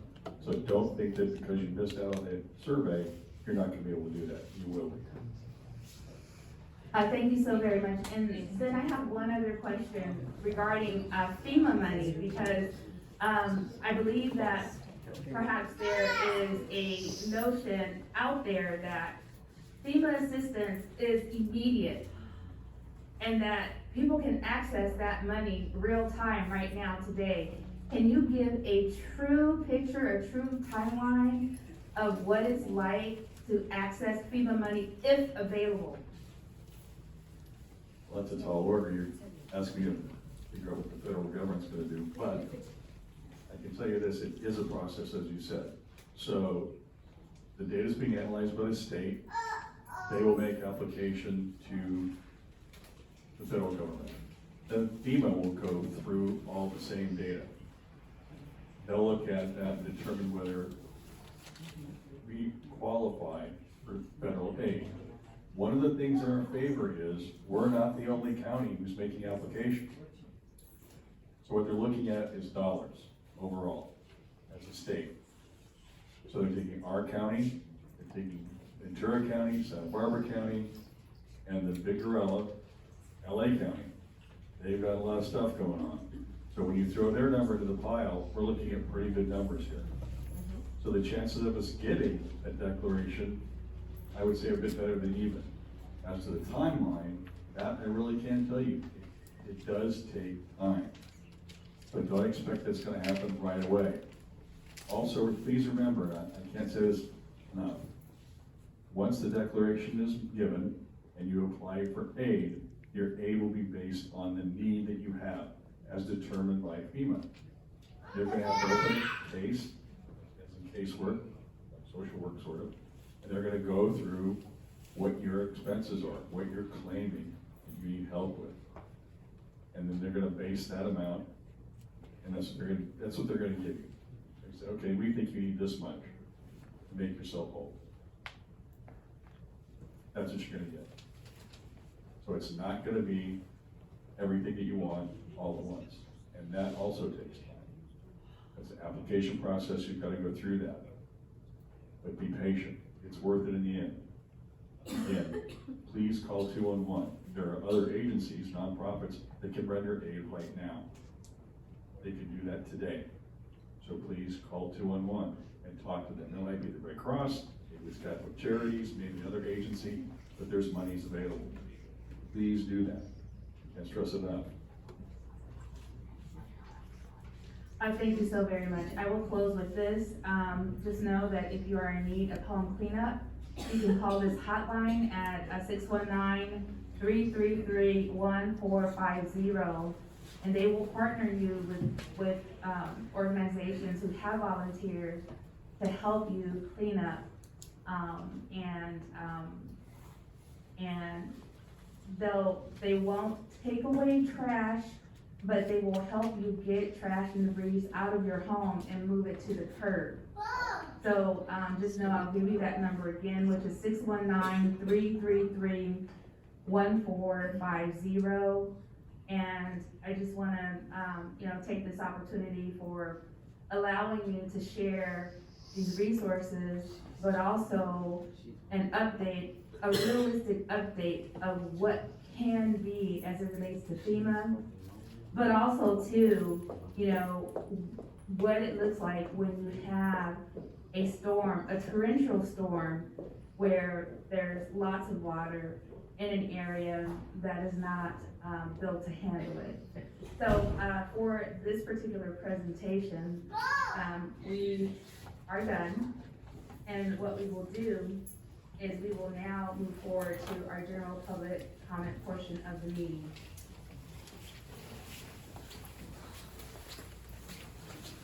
For the general public comment portion of this meeting, the public may express their concerns not pertaining to items on the agenda tonight. Please note that according to state law, the city council is not permitted to respond to any comments expressed by the public. If appropriate, staff will be directed to follow up with the speaker, or the topic will be brought to the city council for consideration at a future date. Per Lemon Grove's Municipal Code, Chapter 2.14.150, all remarks must be addressed to the city council as a body and not to any individual council member. Each speaker will have a maximum of 3 minutes. When speaking, please observe the green, yellow, and red light timer at the podium. The red light indicates that it is time for the next speaker to approach the podium to begin speaking. I do have the speaker slips here.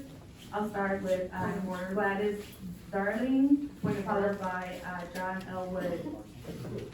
We have a motion that was seconded and we haven't taken a vote on that. So we need to make sure we get the vote on the motion.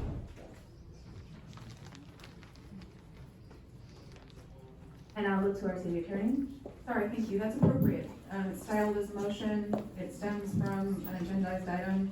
It can move forward as a motion unless you'd like to withdraw it and the direction was clear from the council. It's up to you how you'd like to proceed. I'd like to go ahead and proceed as a motion. I'd like to amend the motion where we have our representative that is here today be part of, the workshop that we're gonna have and to provide us with an update. So I'd like to make sure that he's scheduled to be part of the workshop. That's a proposed amendment? Yes. I would look then to the original motion to be amended according to the wishes of the mayor. If you don't want to amend, you can style it as a substitute motion, in which case the substitute motion would be heard first. If you want to amend the motion to include those directions, you can do that. Okay, I'll amend the motion to include that structure. And I also want to include the opportunity to consider potential relief to at least the 56 people who reported damage in the county survey, and see if there's any potential for monetary relief that we could be able to provide to those. And is there a second to that amended motion?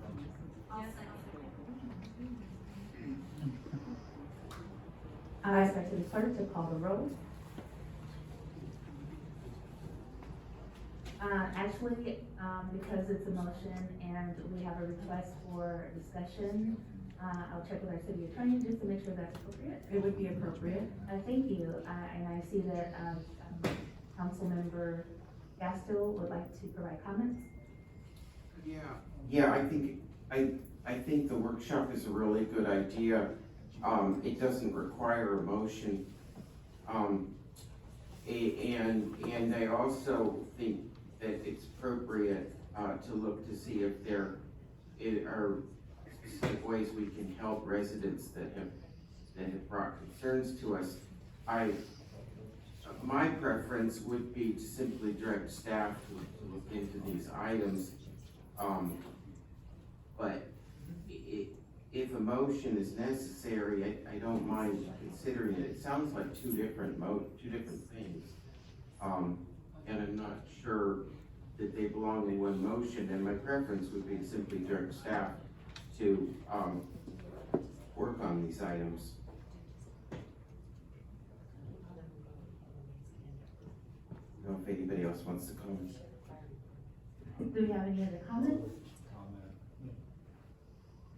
I'll just briefly make a comment. The reason why I'm doing this as a motion is to make it clear that, what direction we're giving, why we're giving it, and also it's in response to the commentary that we've received. So today we heard a lot of information. I personally called the people who had been affected by this. I asked them to come to this meeting today to share with us what they thought that they needed in order to be able to most effectively recover from what's happened. And they did that today. And so we have clear instructions from them, and I think it's appropriate to do this by motion. Not only to have the workshop, but be able to talk about the relief that we're going to give to them in that workshop. So with that, I'd like to, we have the motion as amended plus the second. And I'll go ahead and follow up with a few comments here. I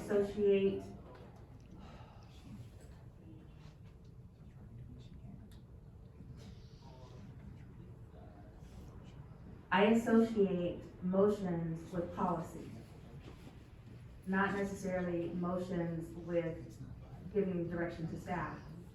And so, I kind of like to put things where they should be according to the processes that are established by government. But if you feel that to have a workshop, we need a motion for that, we can go ahead and call it a vote.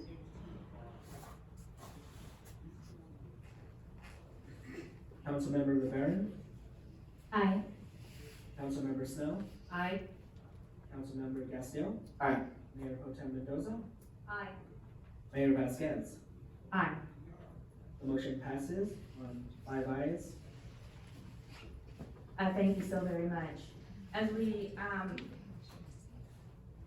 go into the public comment portion of our meeting, I would like to ask everyone here to please be respectful of those who are speaking. They're taking time out of their night, to share their comments with us. And likewise, we want to make sure that you hear our comments as we speak. And so it is a two-way communication process that we must all acknowledge and follow.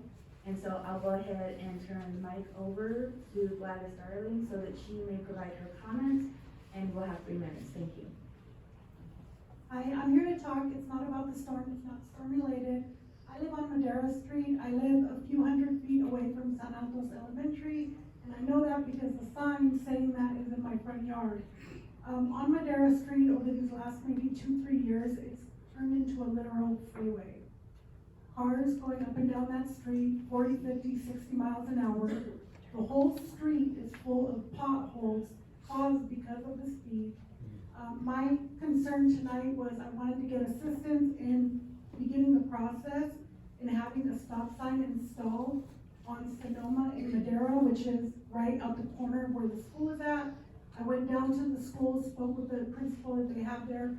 Her name is Mrs. Hazlett. She's in full agreement. She said she could get the PTA. And I spoke with the guy that works as the Coast Guard guy.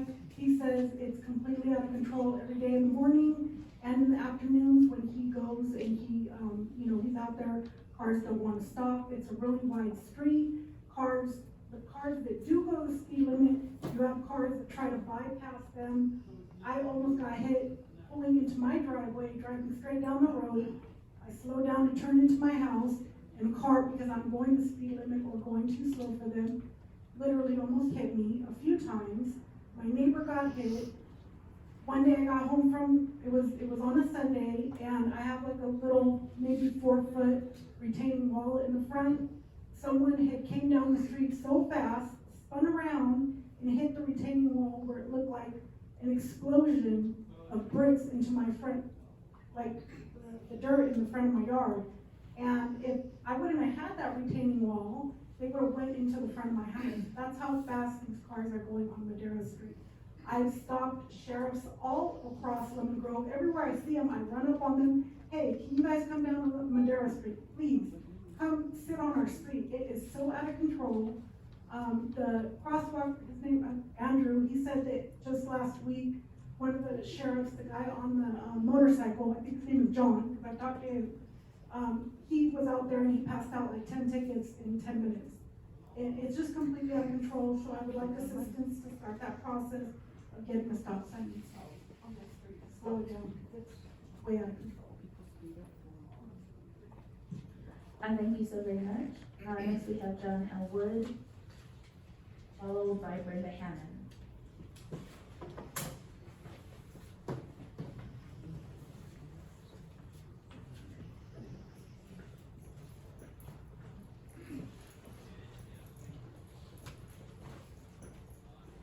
My name is John L. Wood. I moved to the city in 1987. The last major storm we had in the 90s, there were no storm drains on Federal Boulevard. It was dirt on both sides.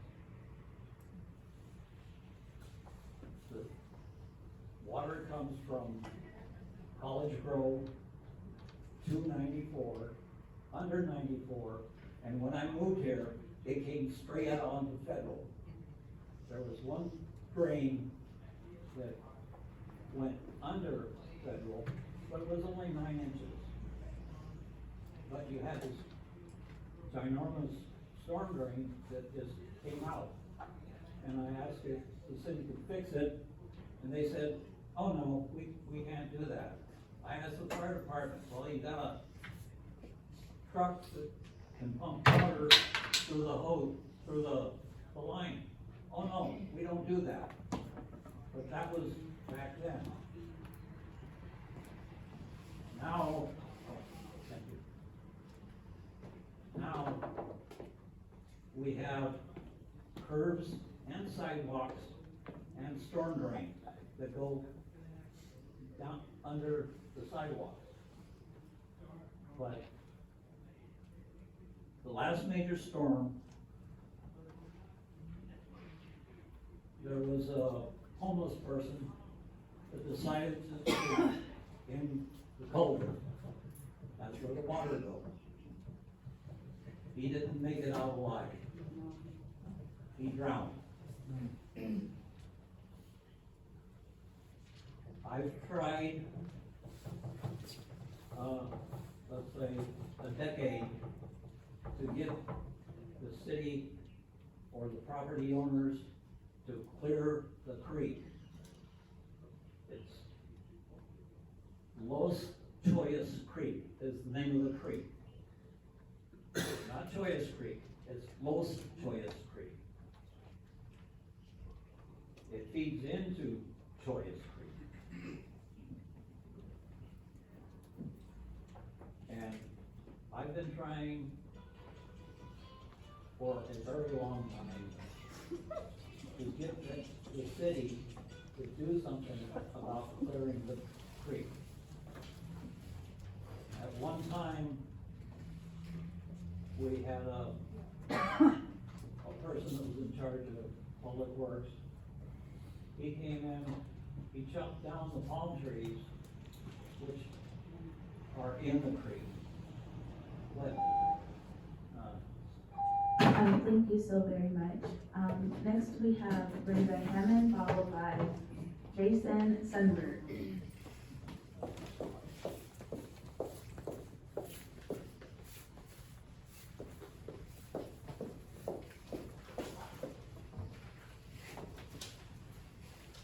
Hi. Is this working? I already had this ready, before the storm. I didn't bring my props because, I didn't want them to get wet, so I'm trying to preserve them. My daughter, I was raised here in Lemon Grove. My daughter was raised in a quaint little town in East County by her father and I.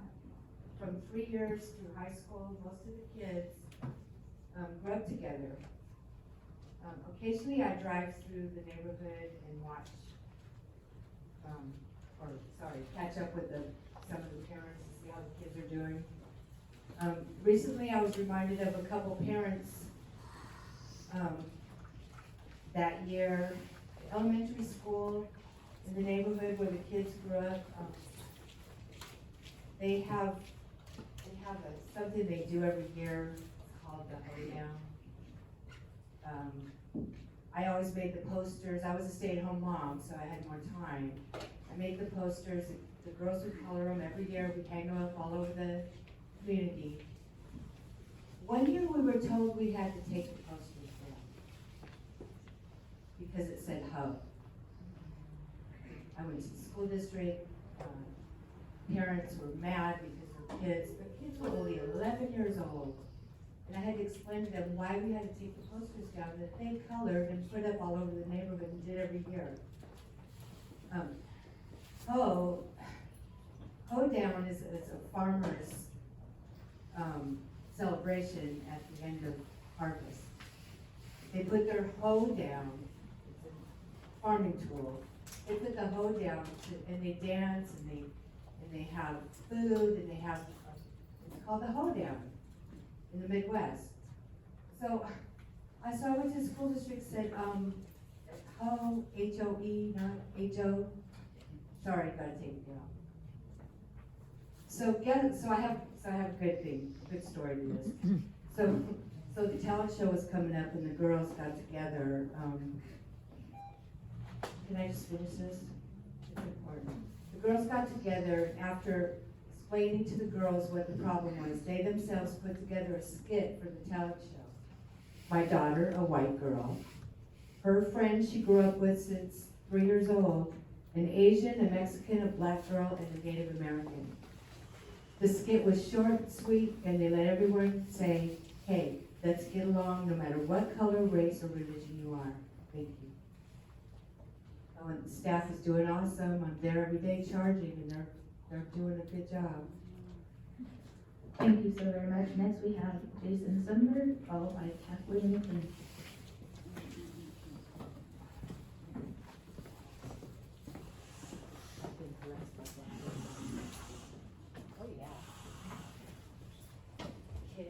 Good evening, Council. I didn't really come to talk about the storm damage, but I have a lot of heartfelt sympathy for everybody with the storm damage. And I kind of see a general trend of long-term planning kind of being an issue. Our city kind of developed a little hodgepodge with little lots getting divided and new houses being built, and it wasn't really planned out for stormwater. We're right at the top of the watershed. Everything that's paved will go downhill into the storm drains. But actually, what I came to talk about is another long-term planning issue, and that's telecommunications facilities. We don't really have a defined policy. The general plan has a statement about them, that they're to avoid the communication, the community impacts, the city will promote co-locating facilities with existing utility infrastructure locating on residential areas and facility designs that blend with the surrounding area. That's on PF 14. And they're also considering the same issue. The 1997 Telecommunications Act limits local control of these things unless there's a policy developed that regulates the placement with a reasoned approach. This is an important issue for a lot of reasons. Not a lot of people really want to see these things. There's a big aesthetic effect, and that effect drops down to the property values, which reduces our taxable assessment, which reduces budget for all these other things that we need to do. So I think that what I'm trying to promote is that we agendize kind of an issue to make a defined policy and not approve any more telecommunications facilities until we have a policy that would comply with this 1996 Telecommunications Act. Some of the things that I might recommend is requiring that residents be notified at least a month in advance and notify all other affected, people, such as at a daycare or school, or somewhere other people might spend a lot of time and frequent. Maybe designate some sensitive sites similar to like the E regulation that we have, such as a daycare or a church. Also, maybe the height limits in residential areas could be reduced, and maybe they could be increased in industrial or commercial. The idea isn't to discourage telecommunication facilities, but to put them in appropriate places in non-residential areas. No fake trees. Thank you. Thank you so very much. Next, we have Kathleen McLean, followed by Chris Williams.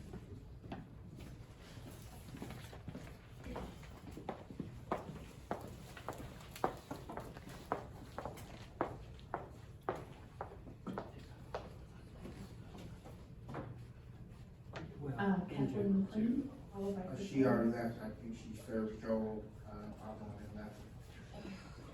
Okay, so then we will, go to Chris Williams, and this will complete our public comments portion of the meeting. Again, I'd like to say, thank you to the audience for showing up today. Thank you to the city council for being here, looking people in the face. It's not easy after a state of emergency that has occurred. But I wanted to address some of the misinformation and some of the political posturing. Please bear with me as I took some very sloppy notes back there. First, we'll start with the 79% of the budget that goes to sheriff and fire. I don't think anybody wants to not be safe. But the facts of the matter is, you all have played a part, except for, I believe, Ms. LeBaron, in the pay-to-play system. These fire departments, the sheriffs, were some of your #1 contributors to your campaigns, which means you voted for their increase continuously, which now has the budget out of balance. So when you look these people in the face and say, 79% of our budget, how did that happen? It happened because of you and your aspirations politically. We all know that spending 79% on any 1 or 2 items is not feasible. It's not rocket science, but you allowed it because it benefits you personally. Next, I want to talk about the $750,000 that you said, or a council member said, was unprecedented. That is, I don't even have words to describe. Under oath, on the Farson case, which this city lost and/or settled, for storm drains, that means you guys are responsible. Your assistant city manager said that there was nearly $100 million, $100 million in known storm drain repairs that is needed. So budgeting $750,000 is, I own an auto repair shop, is like someone coming to me and saying they budgeted a Jiffy Lube oil change when they were told they need a new engine. The Wildfire Fund. The Wildfire Fund, that is a real deal. Please go back to your resolutions. You voted for that for the boulevard. You voted for that for rail greens. There was monies that was placed for storm drains, maintenance, and the Troyes Creek maintenance, as well as the hill that Ms. LeBaron brought up. Over almost $500,000 over a period of 5 years. These are the facts. I would expect for you guys to know these things. Surgery. Surgery's never fun. Not trying to down your surgery. But if you go to your social media, Mayor, 2 days prior, you were campaigning for the 79th district at Cali Comfort Barbecue. These are the facts. So please, your mobility was good enough to get there. You can help these people in the streets. And if you can't get out there yourself, you can help Ms. Snow via the phone. You can help Jennifer Mendoza via the ECHO. Thank you so very much. Business and money. Turn this You guys over to stop business staff and money. so that For they political can, fight and political provide any posturing. clarification. If anybody wants to regarding see any that of can the see a lawsuit, comments that were, but I have a volume that will stated serve to here. Ms. Poplar. If Thank you you. could go ahead and provide comments regarding any of the speakers who spoke this evening. I just want to make sure that we get the proper information out to the people. But also, if there's an opportunity to answer any of their questions, I'll just turn it over to staff. Madam Mayor, I think there's only one, and that is with, we took down both myself and Mr. Marquia, and we'll start the process for a, looking at the criteria for a stop sign on Sonoma and Madera, just as requested. There's a little bit of a process. Mr. Marquia or someone from his staff will reach out and share that with the resident. And then, like we did with Monterey Heights, if it is required, we'll come back to you. If it's not, we'll let you know also in a public session. Thank you so very much. On to our consent calendar. Do we have a motion to approve the consent calendar? I'll move approval. We have a motion and a second. I will ask our city clerk to call the roll. The motion was made by Mayor Pro Tem Mendoza with a second by Councilmember Castile. Roll call vote, Councilmember Snow, Aye. Councilmember LeBaron, Councilmember LeBaron, because there are several items of importance that are lumped into one giant thing that we have to either say yes or no on, and my colleagues continue to never let me pluck one individual item which has to do with our city's finances out of that consent calendar. It forces me into a position to where I have to vote yes, no on everything that's on that. So unfortunately tonight, I'm also gonna be voting no on the consent calendar. Councilmember Castile, Aye.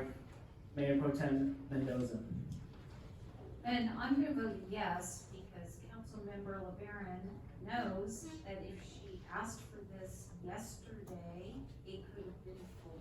It could also have been pulled tonight, ma'am, so stop with the fallacies. You folks all had the opportunity to have it pulled today, per our city council rules and regulations. Please cite it. Because I followed it here tonight and you all refused. for it yesterday. And I also could have asked for it tonight, which is what I did, and you continue to refuse to allow the public to hear me ask questions about finances during our. I'm so sorry, but we are in the middle of calling the vote. I'm gonna turn it back over to our city clerk. Mayor Vasquez, Aye. the motion passes on a vote of 4 ayes, 1 no. Before we move on, I just want to make sure that everyone is aware that if a council member is interested in pulling an item from the consent calendar, as long as they send an email prior to 5 p.m. on the Monday before the city council meeting, the item can be pulled. There is no need to make the request here at the platform. And if the individual sends that email before 5 o'clock on a Monday before the city council meeting, it will automatically be pulled. So, I just want to make sure that everyone is aware of what the process is, but also that our city elected officials are clear. And it is written in our city council policies and procedures reference book. Now, I'll move on to item number 2, which is the interim urgency ordinance establishing a temporary moratorium on the rent increases for mobile home parks in the city of Lemon Grove. And I'll check in with our clerk to see if all the notices required by law have those been given, and if the complete file of exhibits, correspondence, and other documents have those been given as well. Madam Mayor, all notices as required by law have been given, and then also all documents and exhibits are on file with the city clerk's office and posted to the city of Lemon Grove's website. Thank you so very much, and I'd like for our city attorney to check in with our council members to see if they have any disclosures or a conflict of interest relating to this particular item. Thank you, Madam Mayor, and members of the City Council. This is because this is the public hearing, we go through and verbally check in with everybody to see if there are any conflicts of interest, including financial conflicts of interest or common law conflicts of interest. And then if you have had any ex parte communications that need to be disclosed, and I would just go one by one and seek from you those disclosures, starting with Councilmember LeBaron. I have nothing to report, thank you. Councilmember Snow? I have no conflicts of interest, and, before this, I did have, communications with members who were residents of the mobile home park. I also had communications with Julie with the Western Manufacturing Housing Group, I probably messed up that name. And then I also had communications with, Tim and Matt Kilburn, who are with the, group that owns it, Anthem, that owns that park, so. Thank you. Councilmember Gastel? Yeah, I have no conflicts of interest. I did, I have communication with Matt Filburn, the property owner, and Julie Paul of the Western Manufacturing Housing Group. I think that's probably the name. Yeah, I did have communication with both of those people. Mayor Pro Tem Mendoza? No conflict of interest. I did go by there, this morning and drove, through the complex. And then I did, have an, I emailed back and forth with,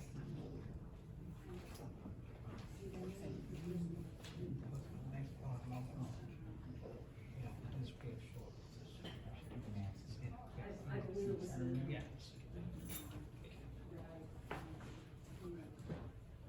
I'm sorry, you said the owner? Yes. Mayor Gastel?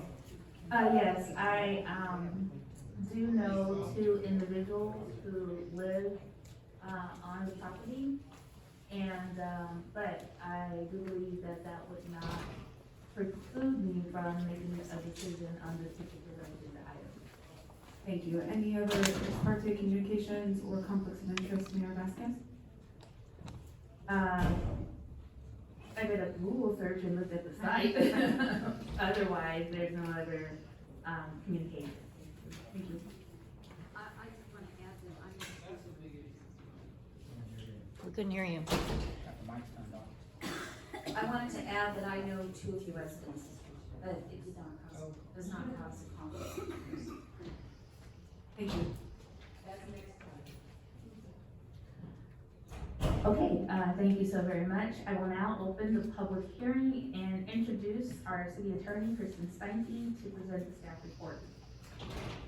Thank you, Madam Mayor and members of the City Council. My introductory remarks will be brief, as this is a council member sponsored ordinance. First of all, this item is an interim urgency ordinance establishing a temporary moratorium on rent increases beyond 5% at mobile home parks in the city of Lemon Grove. This interim urgency ordinance was drafted at the direction of City Council at its meeting of January 16, 2024. Generally speaking, urgency ordinances are used when there is an immediate or urgent need to implement policy to preserve the public peace, health, or safety of the community. In this case, the City Council was made aware of imminent and substantial rent increases at a mobile home park in the city, which threatens the housing stability of those living at the mobile home park. There is currently no rent stabilization ordinance in place in the city. The urgency ordinance is drafted to cap rent increases at 5% at mobile home parks in the city of Lemon Grove. The proposed 5% cap would only be effective while the ordinance is in effect. If adopted by a 4/5 vote of the City Council, the urgency ordinance would be effective for 45 days, which can be extended at the end of the 45-day period if necessary. The thought behind drafting the temporary urgency ordinance as it is to give the council and staff time to draft a more permanent measure that appropriately balances the interests of mobile home park residents and the park owners. The recommendation of staff is to adopt by a 4/5 vote the interim urgency ordinance establishing a temporary moratorium on rent increases for mobile home parks beyond 5%. And that is the end of my report, but I am available for questions if there are any. Thank you so very much. And as I've already opened the public hearing, what I'll do is I'll turn this over to council members now, as this was initiated by council member Snow as well as Councilmember Mendoza.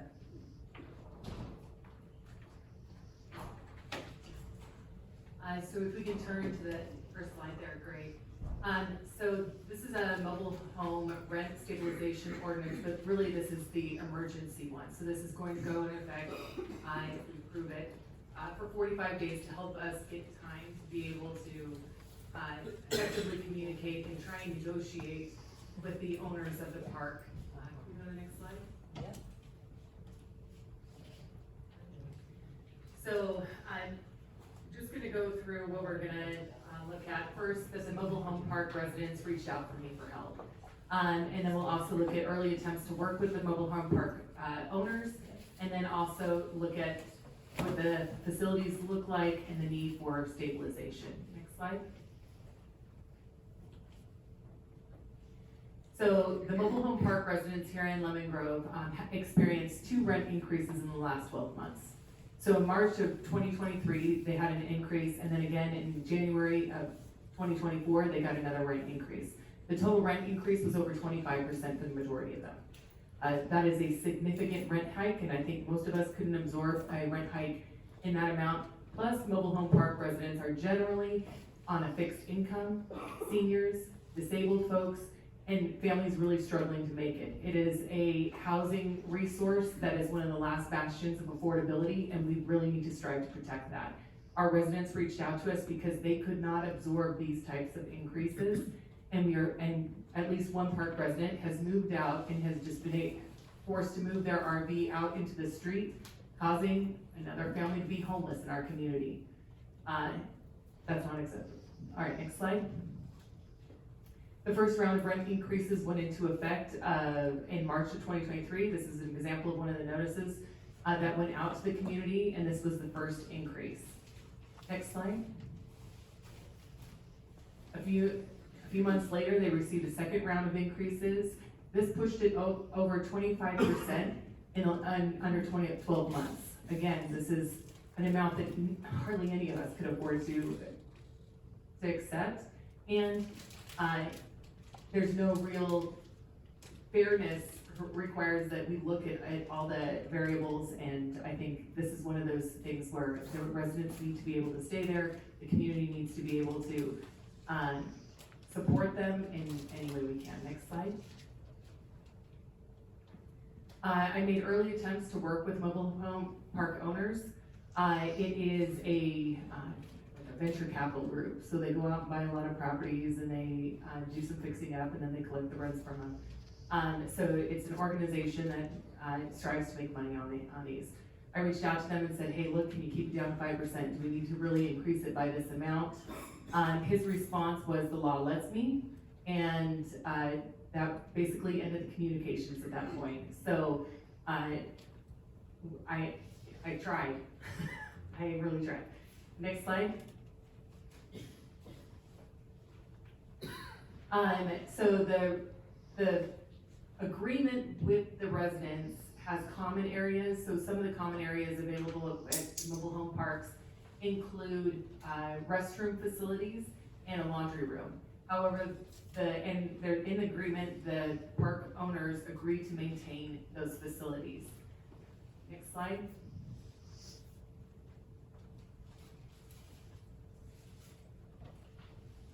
So, in addition to the facilities not working, you can see there's a toilet here, but it's not functioning. There's another toilet that's completely missing. And now they're completely off limits. They're padlocked. So the residents can't even use the restroom facilities. Next slide. Also, for the laundry facilities, many of the machines fail to work. This is one of the machines that are in there that's been broken since over a decade now, according to the residents there. So they're not maintaining the property. Next slide. This is also a picture of the laundry room that I took when I was there. There's a big pile of trash in there that's not maintained. The residents there take it upon themselves to try and keep this clean and remove the trash from these areas, but this is the responsibility of the park according to the residential agreement. Next slide. Despite our best efforts to try and have the residents work directly with the property management and for city council members to reach out to property management. We haven't been able to get them to come to an agreement about reducing the rent and stopping these pretty enormous increases. And so that's why we need this rent stabilization ordinance.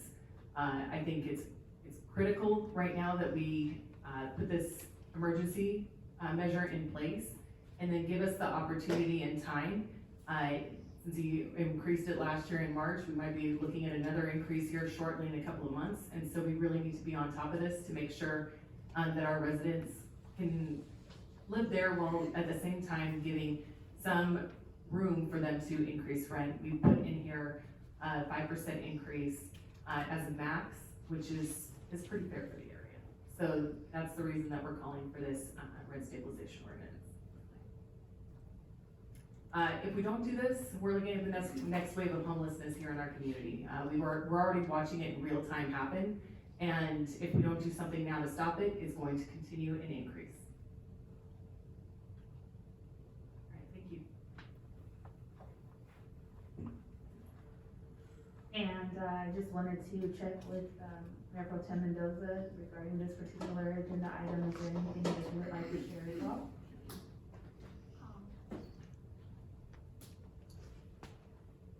You know, I was really surprised to hear how much the rent was.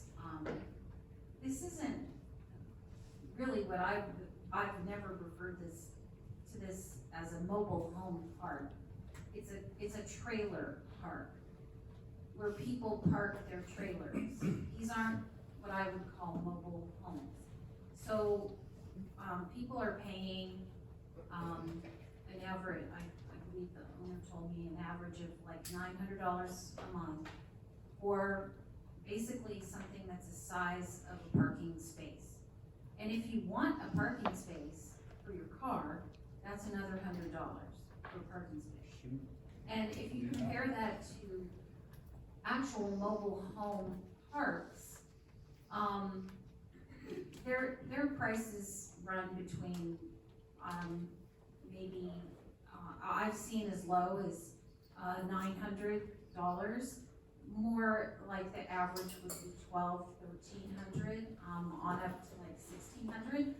But these are mobile home parks. They have swimming pools. They have recreation facilities for people. They have double wide mobile homes with big long driveways on both sides of the property. They have laundry rooms that are working and are available.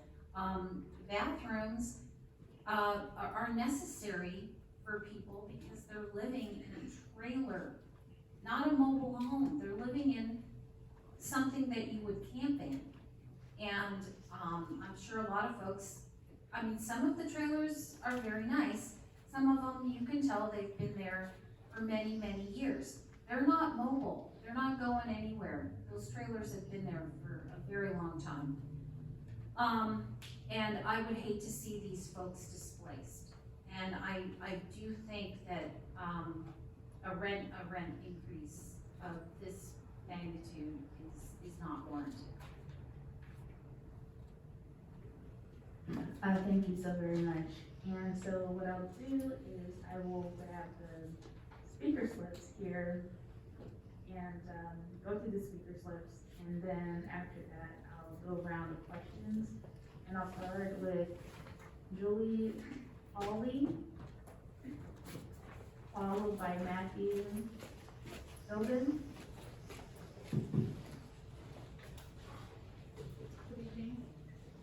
And if you can speak directly into the mic. Can you hear me? Okay. Good evening. I'm Julie Cully with the Western Manufactured Housing Communities Association. It's a mouthful. The WMA is how it's normally often referred to. And we have a lot of concerns about the proposal that's before you tonight. First off, the goal of keeping people housed is really a noble one, and one that's important to absolutely everybody in this room, including the park owner. So I've been working with local mobile home rent control ordinances for 16 years, and about 95% of the time, an urgency moratorium will turn into a local rent control ordinance. And so I really think as a decision-making body, you should have all of the information before you take those first steps. First of all, we really don't have any data. Staff wasn't given time or direction to research any of the realities at Sundance, number of spaces, type of tenancies, how many spaces are governed by a long-term lease, rent history, increases, if anyone's on Section 8, if anyone's receiving any private or public rental assistance. Staff hasn't been able to provide any briefing to you on the protections of mobile home park residents that's embedded in state law. Nor have they been able to suggest any alternatives to an ordinance. So you're signing up for an expensive regulatory bureaucracy and certain litigation. Too often it's the residents that you're trying to help that end up having to pay for this. You cannot just simply cap rents and wipe your hands of it. You're going to be forced to legally make the ordinance have a rent board and an application process and a hearing officer to determine if a park owner's return is getting a fair rate of return. You can't just simply say that in your recitals that it's not going to affect their return. From a practical standpoint, it's just not needed. The county, after the aftermath of the storm, has passed a rent increase moratorium and just cause eviction moratorium, and Sundance is covered by the zip code that it's included. That's for 60 days. Why not use the 60 days that the county ordinance has to give you the fact finding and allow for a discussion on the pros and cons and perhaps coming up with a alternative? With only 44 spaces potentially covered by this law, it would really seem a scalpel is more appropriate than a bulldozer. The park owner is here and engaged with the city. He has only owned the property for a few years and is committed to making improvements. He has a vision of improving it with new park model RVs, which are, for those out of the business, are kind of tiny homes. My time's up, so hopefully you'll give this a second thought. Thank you so very much. Next, we have Matthew Tilden, followed by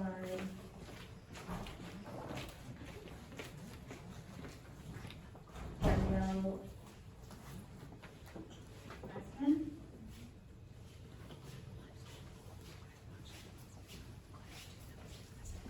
Good evening. Thank you for allowing me to speak. If you can speak directly into the mic or just grab it so that they can capture your voice on the record. Oh, sure. Can you hear me better now? All right, thank you for allowing me to speak. I'm the owner of some. If I had more than 3 minutes, I would go through, point by point, so many things in the presentation. But I respectfully ask you to vote no on this measure. I view my relationship with the residents as a service provider and a customer, and I appreciate the opportunity to manage and improve the park to the best of my ability, subject to market rate expenses and revenues. I believe rent control reverses our current relationship and makes it adversarial by removing the incentives of both parties to cooperate with each other. The percentages that on there combined over length of time seem large. It was $100. So when we talk about that no one could afford this, each one was $100, and the only people who got those higher percentages were the ones who had by far the lowest rents to start with in the park. So it might have gone, like for Bruce recently, went from $700 to $800 when we get multiple calls every day. Well, not multiple every day, but close to every day of other people who want to move in and pay much more of that. Out of respect for the people who are there, we haven't in the past raised them anywhere close to the market rate. And even after this, going from 700 to 800, they're still much below. After I had that phone call asking to lower the rent, I offered, it wasn't just ghost silence after that. I said, anyone who is in danger of homelessness or has a hardship, you can either send me a list of names or they can contact management directly. 2 people did contact management, and they were both given an accommodation. One of them was to pick up the laundry room. It was the person who almost I recognized that lease stuff was on there, which is I think from 10 or 15 years ago about the bathrooms, and has since been legally modified to say that bathrooms are not included. There's maybe only 2 people from 15, 20 years ago who had leases that said the bathrooms are included. It's not a campground. It was a trailer park. The legal name is Sundance Trailer Park. I changed it to Sundance Village Park, and in the process of bringing in nice new homes and selling them to people who will then rent the lots. The reason I haven't done more is because so few people leave, because they like it and they can afford it and they stay. I'm not aware of a single person that I've made homeless. I heard there was one anecdote. I'd love to look the opportunity to address whoever that person is. None of the people who've ever been evicted have had months and months, maybe years, $10,000 plus in delinquencies. Nobody's ever been evicted because they were a couple dollars short. We certainly have in the past, it was completely voluntary, making accommodations for them. So, if there are already residents here, which I don't see any, but I'll be outside after if there's 1 or 2, and if they have any issues, I'm sure I can address them on the spot, regardless of how this vote turns out. I'll be outside. And lastly, I think prosperous and vibrant Lemon Grove needs more investment, not less. And Thank you so very much. Next we have Gabrielle Raston. And I apologize if I mispronounced your name, if you could just state it on the record. Followed by Reverend Danny Brunner. Rasmussen. Can you guys hear me? Good evening, council. My name is Gabriel. If you can speak directly into the mic. Good evening, council. My name is Gabriel Albert as the community's park manager. Before taking this position, I served as a nurse for 4 years. I'm wired to advocate for patient or tenants' safety, cleanliness, and having a supporting living condition. While managing this park, I believe management has uphold these pillars, and are continuing to do so and move in the right direction. We are constantly improving this park, whether that's from infrastructure 80 years ago, where there was sewer backup, replacing all the piping, to hanging wires and electrical service. We've taken all those wires down and put in a safer electrical underground wiring. So we are constantly working to improve this park. Also, we are striving to create a trusting relationship with the tenants. So we are constantly on the property, involving ourselves with trying to promote a community where we get along and trust each other. So tonight, I encourage you to vote no for this, and allow us to continue the trajectory in growing this community. Thank you so very much. Next we have Reverend Danny Brunner, followed by Chris Williams. It's been a long night. Thank you very much for allowing me to come and speak. If you could pick up the mic and just speak directly into the mic so that we can hear you. Thank you. Okay, so thank you very much, Mayor and Council. I am coming before the Council today to stand and speak in favor of ordinance number 2024, spearheaded by Councilwoman Snow. I appreciate that. I think with all the discussion, what would be most helpful for the council is for me to give a description of who resides there at the RV park. There's at least 20 children who live at the park, last time I counted. There are 7 families with children. I'd say well over 80% of the tenants there have been residing there for at least 5 years or longer. So it's really not an RV park. It's a home. I'd also like to state that the vast majority are on disability or some form of fixed income. For me, I'm different than most of the RV park members there because I have a home in Camper, Arizona.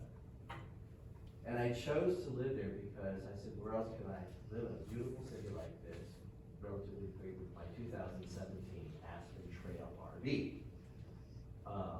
Other RV parks won't accept an RV that's less of older version, less than 2000. I put a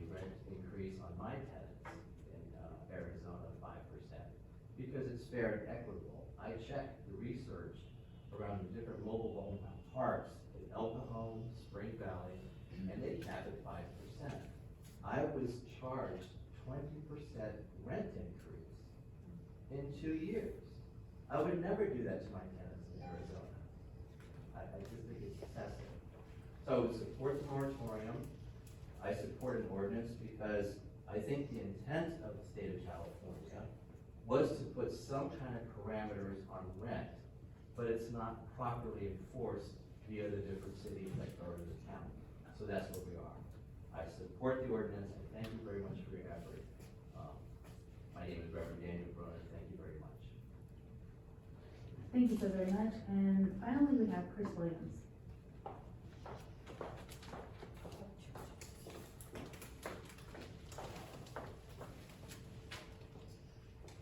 I'd like to thank all of the speakers. I think this is a very interesting topic, one that's not easy. I have to give Allison Snow her props for trying to protect citizens. Again, I'd like to inform a little bit about how these things get agendized and why things like storm drains are being talked about at a workshop, which is not recorded, which is much harder to keep on the record, put on the record, and hold accountability on the record. I think we should be talking about agendizing storm drains and not workshopping them, where we continue to do the same things of talking. Because tonight, you guys are planning action, and that same thing can be done with storm drains by agendizing it, not placing it on the workshop. I do also want to say that, you know, sometimes the politically immature can be taken advantage of. I'm not saying that's what Ms. Snow is doing. I do know that housing is dear to our heart. But when you go to a politically immature place like some of the lowest of income in the city, it's very easy to say, hey, I helped you save money. Vote for me. I'm not saying you're doing that, but these are the facts that happens in politics on a day-to-day basis. Political posturing. And I'm tired of seeing it. Again, I know Ms. Snow does this for a living, so this is much more to her than political posturing. But again, I'd like to make sure that the people are informed why this particular topic is now on the agenda, and we're talking about a workshop when people have lost millions of dollars and their lives have been devastated. I now have heard how lucrative owning a home or a mobile RV park is. I have a property that the city seems to not really want me to develop, so maybe that's something I should look into. I will say that this reeks of possible litigation, and that the city cannot afford any of that. The city was served today. We should be working in partnership together to develop this city. You guys say you guys don't have enough money. Well, part of that is because you're paying so much to Mrs. Stanky's firm on decisions that should not be in Mrs. Stanky's firm. She is making a killing. And I have nothing against making a killing, but it shouldn't be on the taxpayers' back. You guys need to slow down. You need to include the business park owner. You need to include the citizens. You need to have a formal discussion and let your staff actually investigate all sides of the story before you put this city back into the crosshairs of another litigation, because only Ms. Stanky and her firm can win from that. Have a discussion. Work in partnership with the people. Thank you. Thank you so very much. And now we have concluded the public comment portion of this particular agenda item. And so I will take this opportunity to allow staff to respond to any of the comments or questions that came from the public.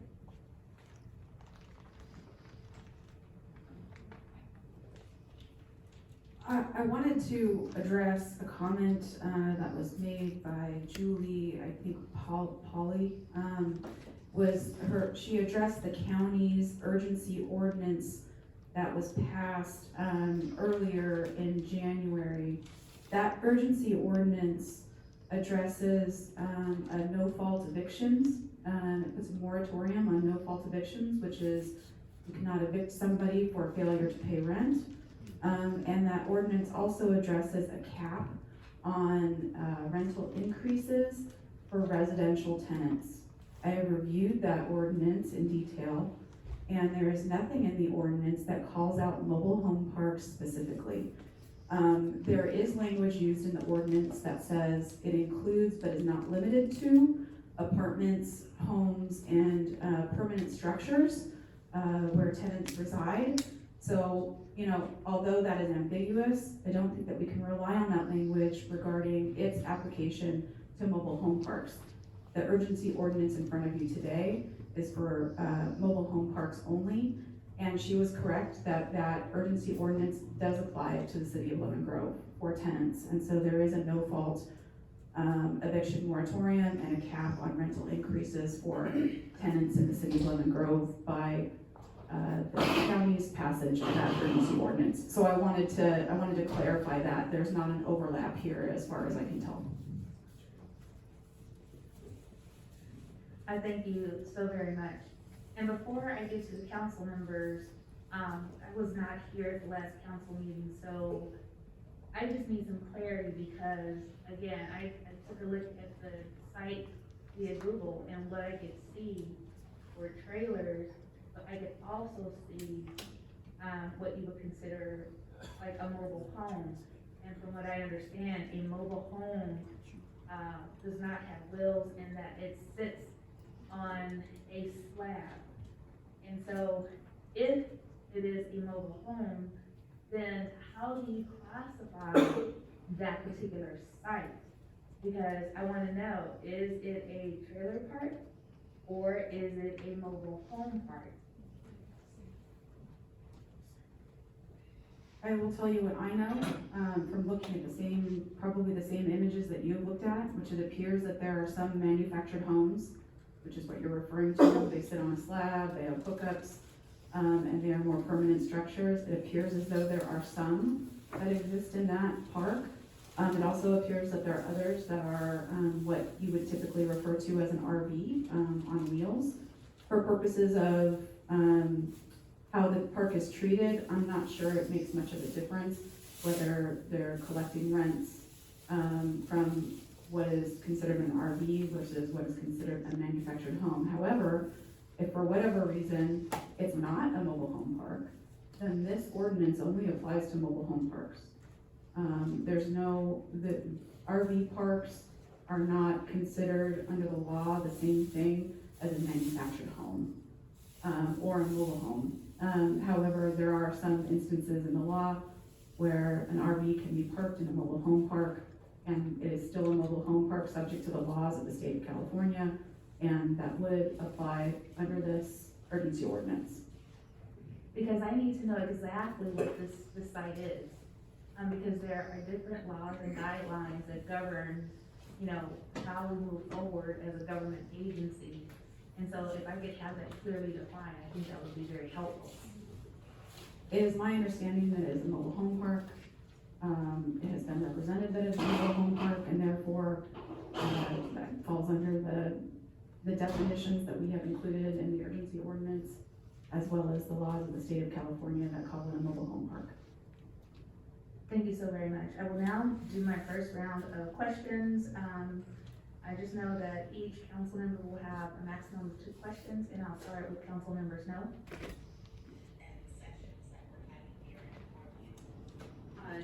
Actually, can I ask one of the questions of the park owner? Mr. Pilgrim, would you mind coming up?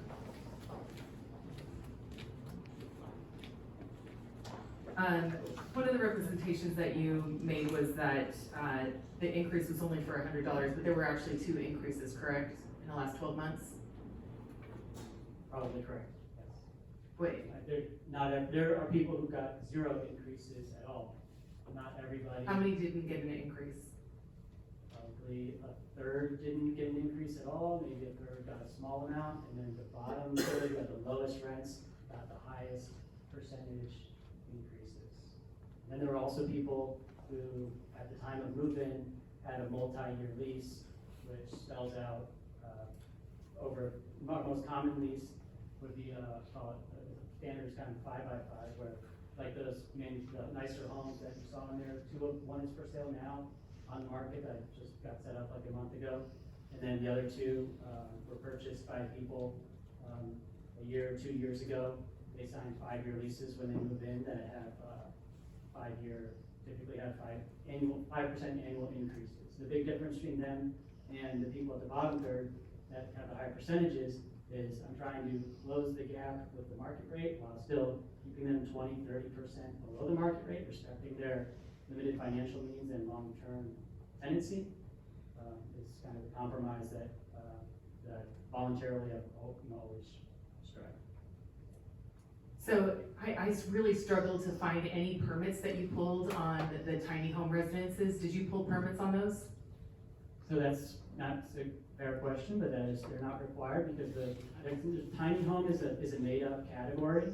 Those are park model recreational vehicles purchased brand new from Silvercrest Homes. So it's parking a vehicle. The reason I get park model recreational vehicles instead of manufactured homes is because the lots there are physically small, and all the park models that I got in, you'll notice that they're really tall. They have a loft on them, so they're the maximum legal size they can be, which is 399 square feet on the ground floor.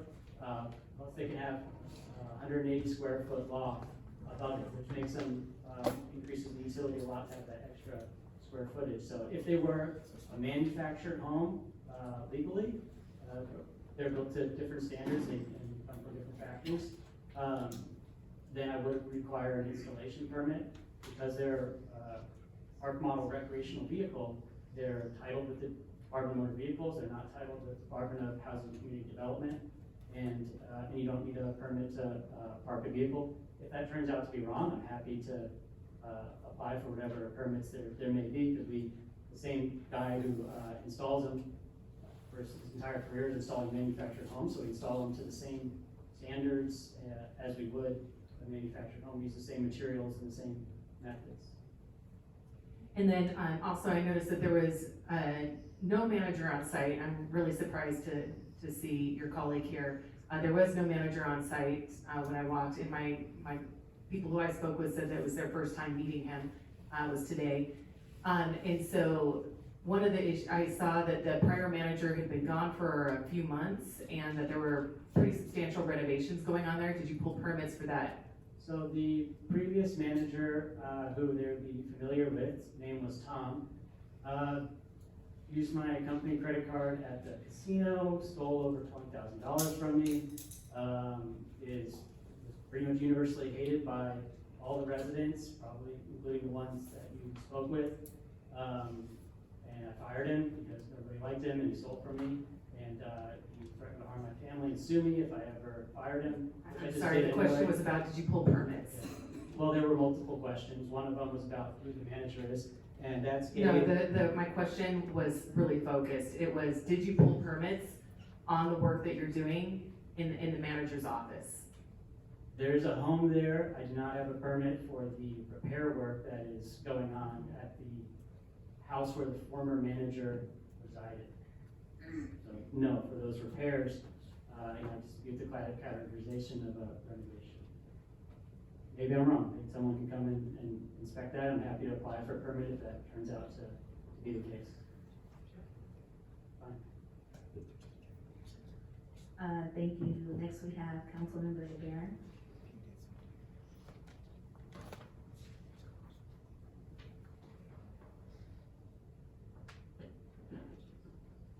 Thank you. Madam Mayor, are we gonna get a second round, at which point we can ask this gentleman right here more questions? Yes. Perfect. Okay.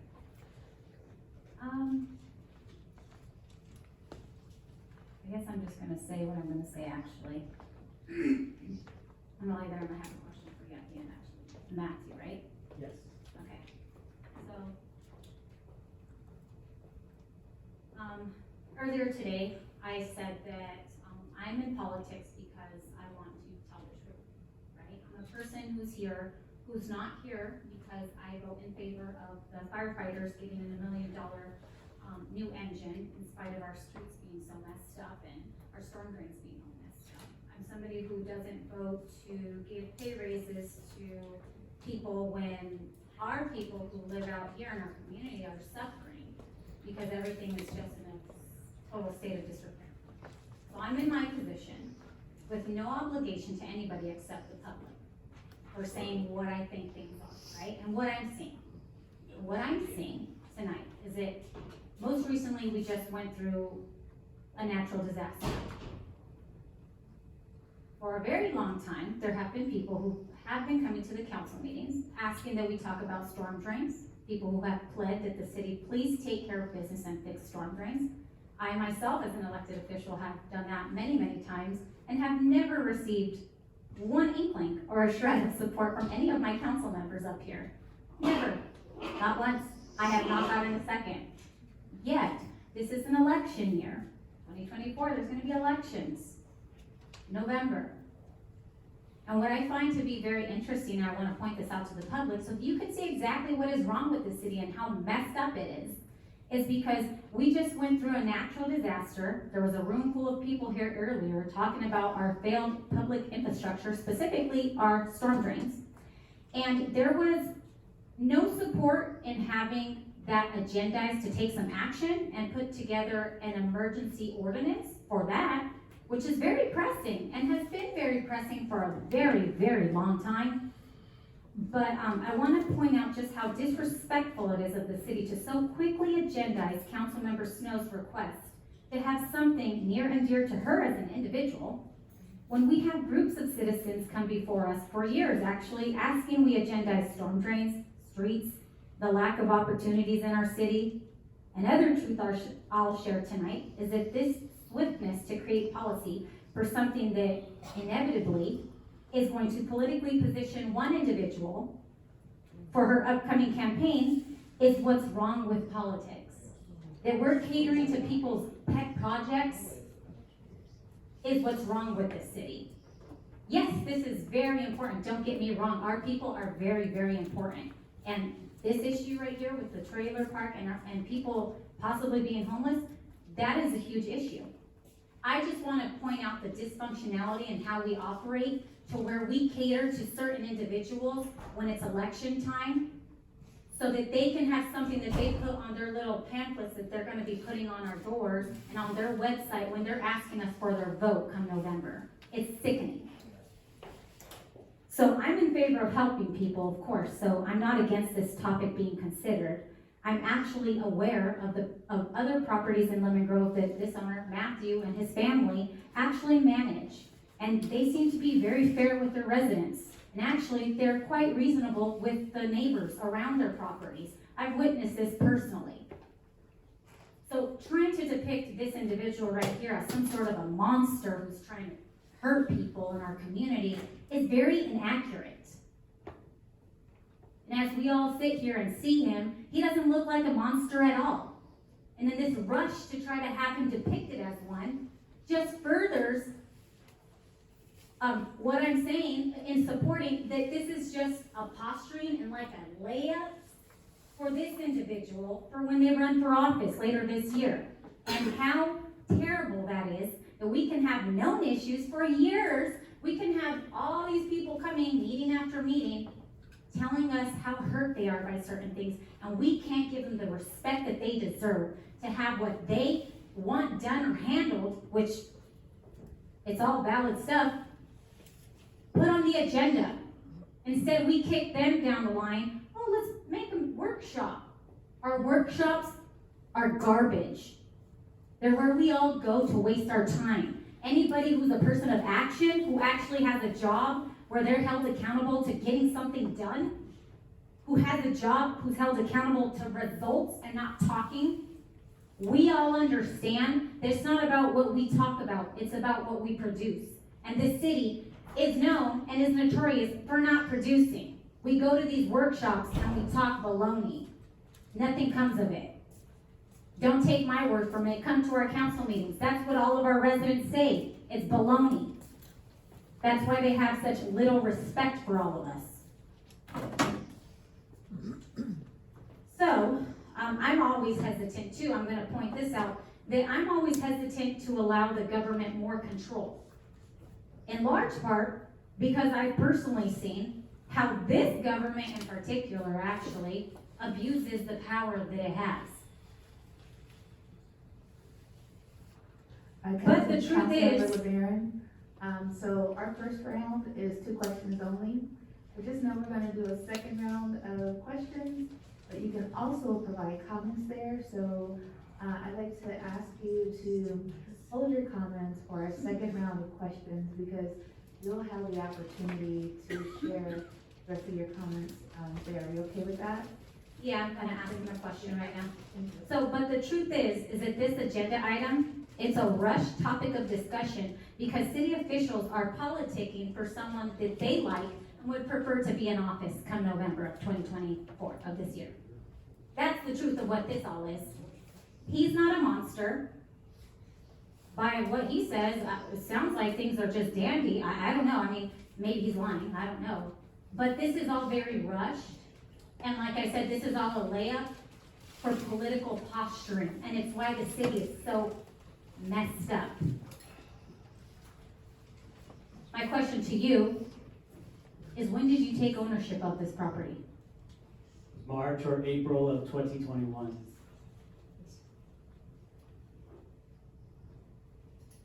Have any of these people ever talked to you before recently? Like in March 2021, since then, 2021, 2022, 2023? No, not in 2021. Just now not in come election 2022, time? not in I only found out Yeah. about this ordinance because someone emailed me a link to the Union Tribune. Of course, you didn't hear about it because it's election time now, so we need a couple political wins to set people up. Yes, our phone conversation was You didn't in, have a conversation? we had with me? one phone call in December, I found out about this ordinance, Okay. and. I'm so sorry, I would like to go ahead and continue on with the order that we have, as we ask 2 questions, and then after the 2 questions, then we do a second round of questions, but, the elected officials are able to provide comments as well. I have another So, question, my second question. Councilmember LeBaron, you actually asked more than 2 questions already, but just know, we are going to give back to you. So, hold your questions for the next round, but also your comments. Okay. And then, what I will do is I will, segue to Councilmember Gaskin.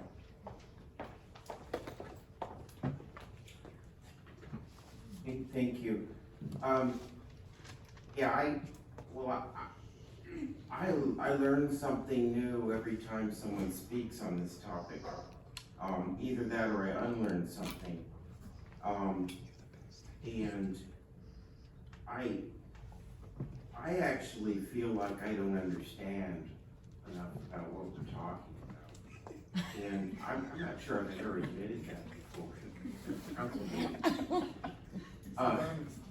Are these manufactured homes? And if not, why is someone from the Manufactured Homes Association representing the owner?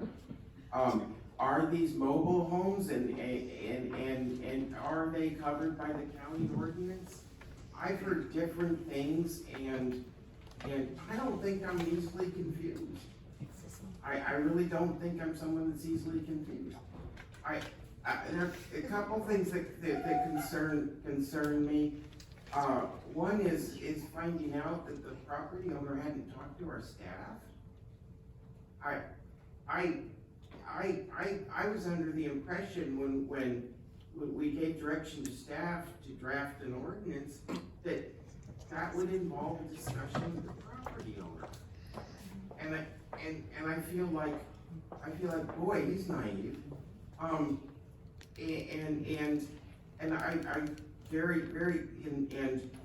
And I usually leave a lot to staff, but when I found out that the owner hadn't met with our staff, I was eager to talk to Matt Philbin, and also glad to talk to Julie Paul.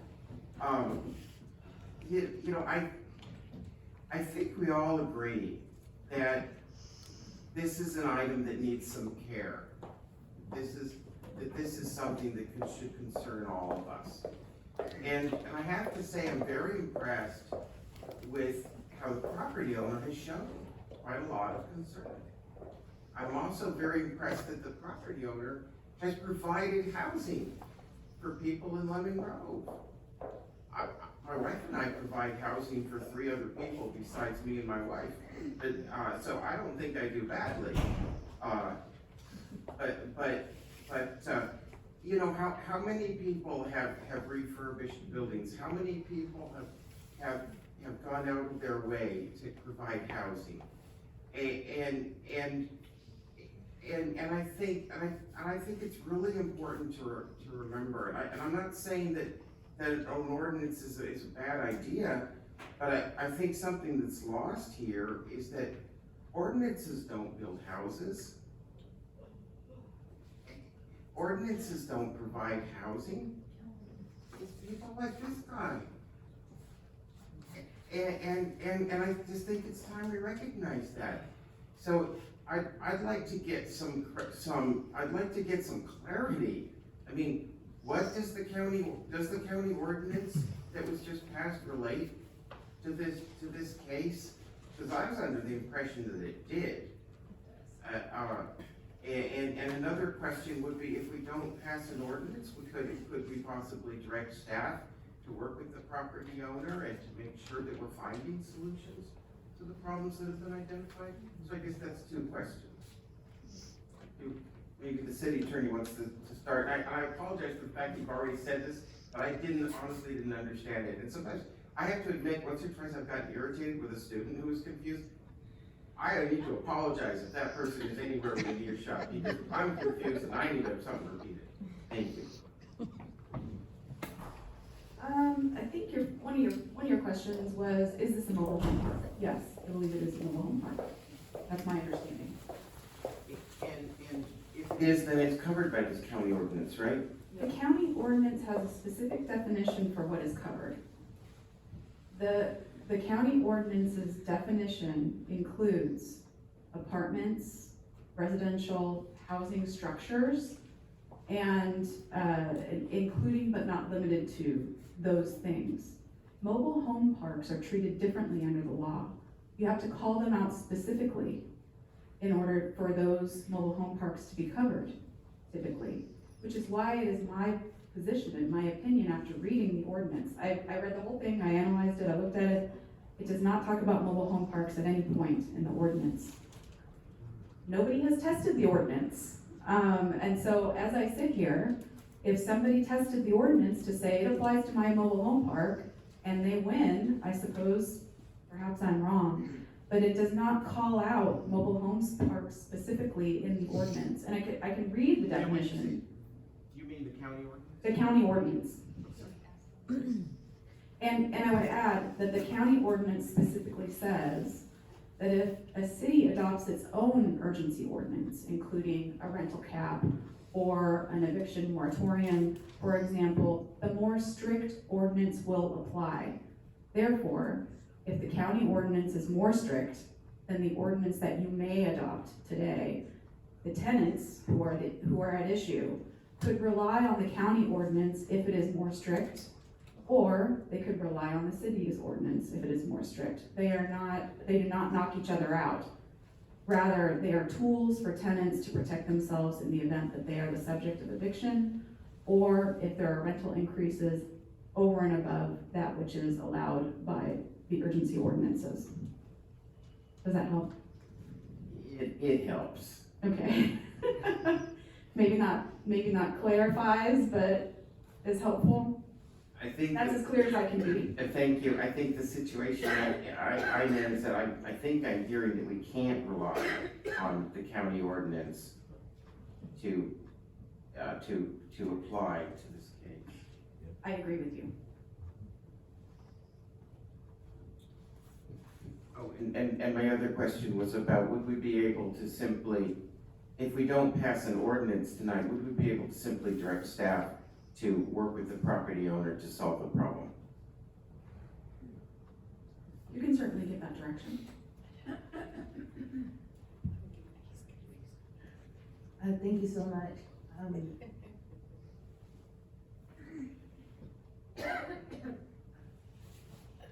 Mayor Pro Tem Mendoza.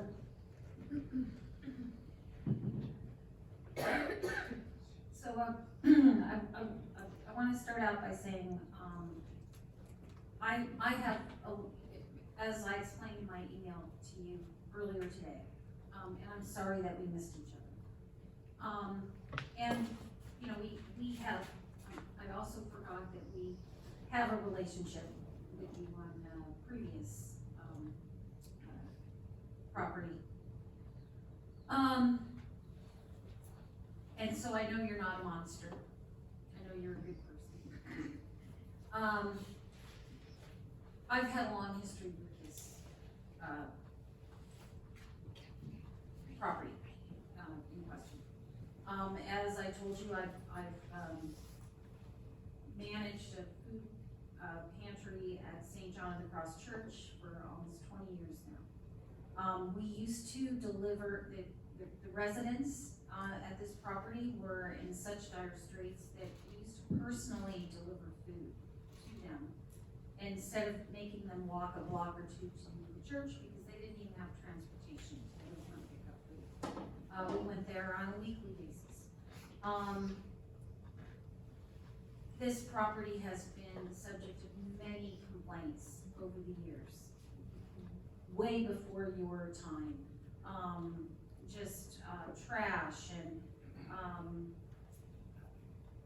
fights and all kinds of things going on there. And I do appreciate that you are making an effort to clean this property up. So I just wanted to come out and say that because, you know, I know that you're trying to do good for the city of Lemon Grove. You have tried also in the past, and you're continuing to do that. But on the other hand, I am really truly concerned with about how our residents can afford to just, you know, they're just barely getting by, and that's why I agreed to support Councilmember Snow. And she didn't just come up with this out of the blue. She was approached by residents who are scared. They're frightened. Where are they going to go if the rents keep going up? And they can't move. They're except onto the street. It's not like if I was renting an apartment and someone was charging me too much rent, I could move somewhere else. No, where else are they gonna find, they'd have to abandon their RV and, because there's no way it's gonna get moved out of there. I've seen some, you know, I've seen these RVs over the years and some of them are still there from 20 years ago, I'm sure. So, I'm just, you know, I'm torn between what I know that you've done that's good for the community, yet at the same time, I think we, you know, this is a 45-day ordinance. It gives our staff time, and if someone correct me if I'm wrong, it gives our staff time to work with you, and, you know, if at the end of the 45 days, council may decide that we don't need to continue the moratorium on rent increases. This is temporary, 45 days, and I want to support a temporary moratorium until we can work something out for the future that is I don't want to say like agreeable to you, but that is something you feel is fair and something that the residents also feel is fair. And so that's where I stand on this. Thank you. Thank you so very much. And as I mentioned, I was not here when all this came forward, and so, you know, I do have some very basic questions to get up to speed with what this is and how we can work together to help people. By all means, we don't want people to be homeless, but also we know that people are struggling right now financially. And so, I wanna put this out as food for thought. Perhaps we don't have to answer it in this round, because we're gonna do another round of questions. But, you know, would you be willing, and I know this is a huge ask, and by the way, I just wanna recognize you and thank you for your service to our country and all that you are doing to make sure that not only those who are struggling financially, that they have access to housing, but those who are veterans who have served our country, that they have housing as well. But would it be doable to perhaps do a 5% temporary tax for 60 days in line with the county, and to work with staff on an agreement, something that is agreeable for you as a property owner, but also that will work in the best interest of those who are renting on your property. So it's something to think about. You can always say yes. But I do want to see more. I took a look at the agenda item for the last meeting, and there was nothing there. And I'm hearing here in this moment that you weren't even contacted when this item came forward. So I think that we need just a little bit more of a look before we make any decisions, but also too, to take this opportunity to see how we can work together. You know, you don't want to answer it now, that's fine. But I do want to see more information, a deeper dive into how we can make it work for everyone, and to move forward with a process that will allow people to live, take care of their families, but also allow you to provide your property to those who need housing the most. That wasn't a question, I guess, or if you want to answer it, yes, please do. Thank you, Mayor. The 45 day, I don't have any planned rent increases right now in terms of 45 days. We have no plans to issue any notices, so my concern is, so if we don't pass an ordinance, you have my word on 90 days, double the 45, of not be 5% increases on none going out. And if you vote no now on any rent control at any point in the future, there's nothing stopping anyone from proposing this ordinance again next summer, next year, at any time if it turns out that that I violate what I'm saying right now. What concerns me most, I want the same thing. Well, there was a question earlier about if it is a mobile home park. With the state of California Housing Community Development, they have a database called CASAS. They recognize 3 types of units: manufactured home lots, RV lots with drains, RV lots without drains. You can Google CA, California HCD, find a park, and you can look up any park. This park is 44 in the manufactured home column on that. Now, if a park is permitted for RVs only, you can only put RVs on an RV lot. If it's an MH lot, a manufactured home lot, you can have a manufactured home or an RV, a recreational vehicle. So the manufactured home lot designation, mobile home park, so it is a mobile home park, but there are no, to identify any manufactured homes in the park. So all the units there, as far as I know, are recreational vehicles, trailers. 3 that I brought in are kind of called park models, which are built with the intention of being lived in permanently. I get them because they have the second story.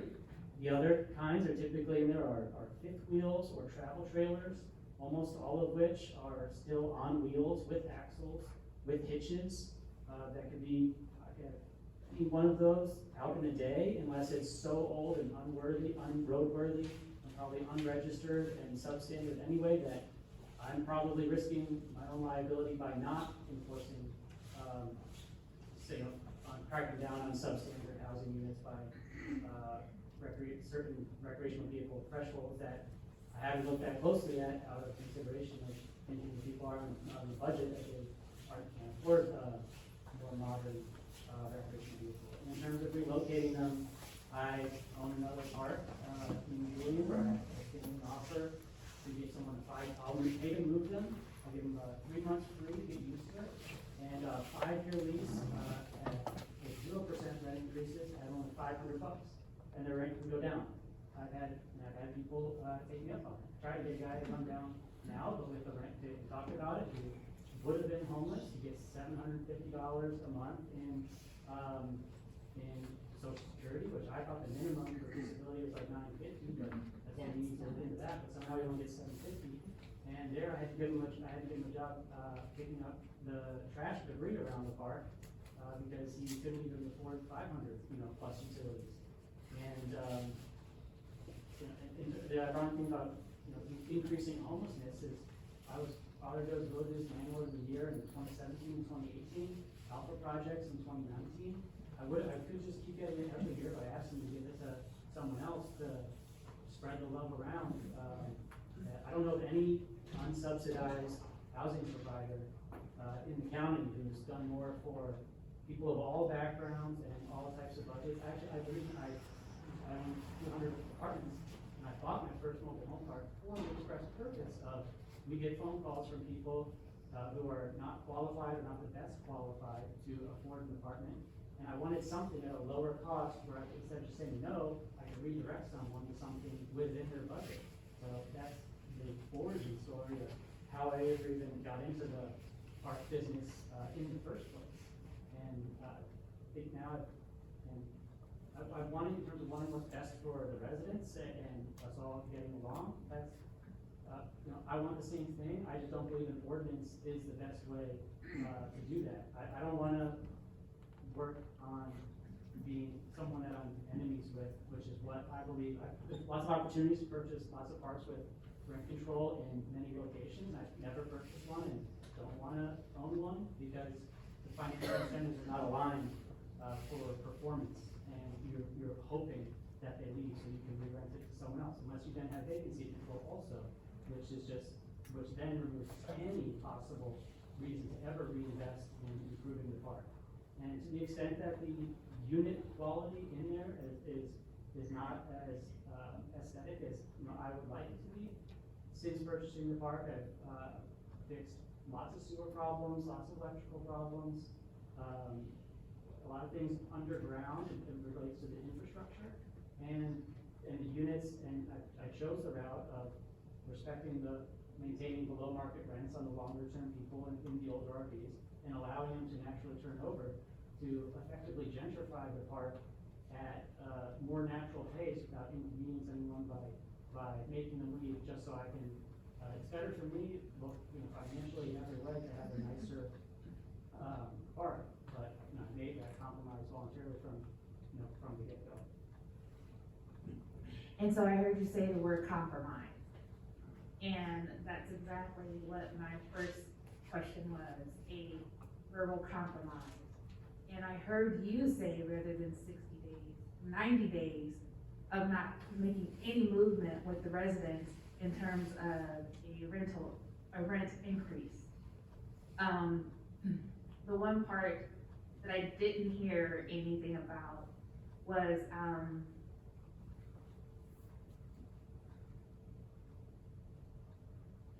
because I don't know, because like I said, a full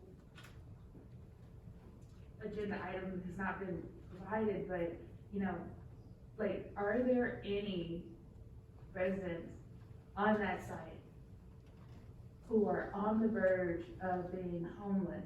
And can an accommodation be made right now for this 90-day period so that you can work with staff to ensure that the rate that they pay doesn't impact their pocket in such a way that they're out on the street? When I received a phone call initially raising this issue in December, expressing concern for two people did approach me shortly thereafter and say that this really stretches their budget thin. They said they could do it, but they have to make sacrifices in other areas. And we asked them how much much of a credit do you need for this to work for you?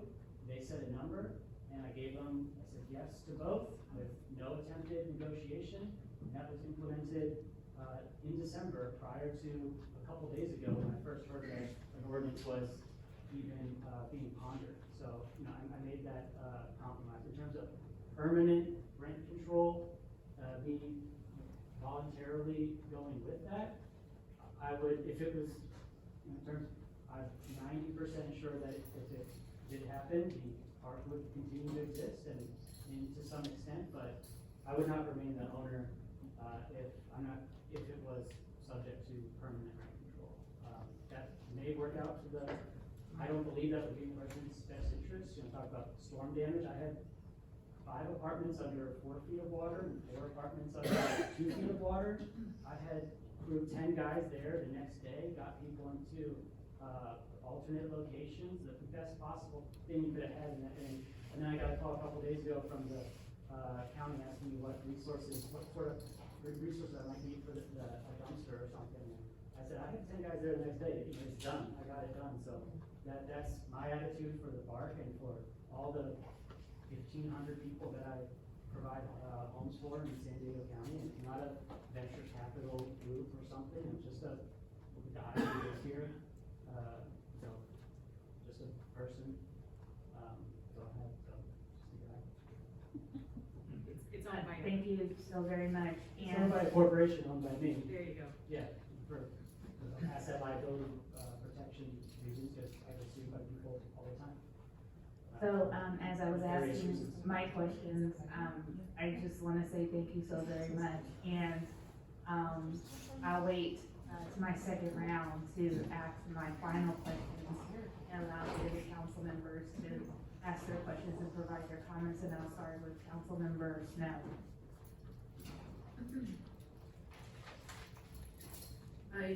You talked about gentrifying the park. What do you mean by doing that?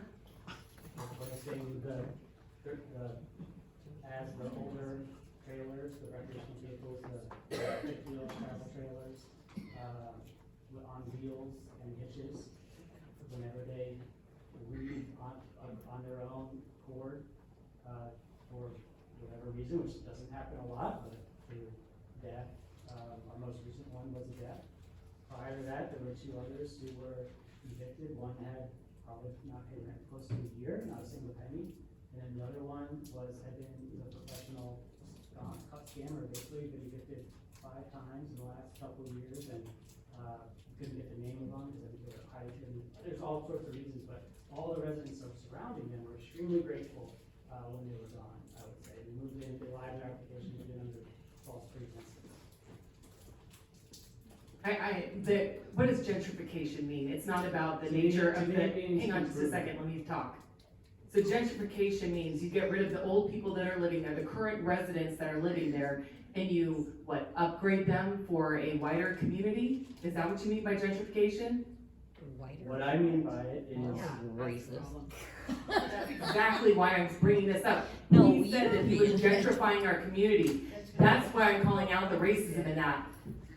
This is why we're striving to keep people who live in this community in their homes. I wish the So audio that's- recording worked, because I said, that is what I am not doing. I have never. You said a required gradual someone- gentrification, a more gentle gentrification of the community. Which is great with the new homes that are brought in. We're not talking about homes, Actually, gentrification applies to people, human beings, we're talking about human beings.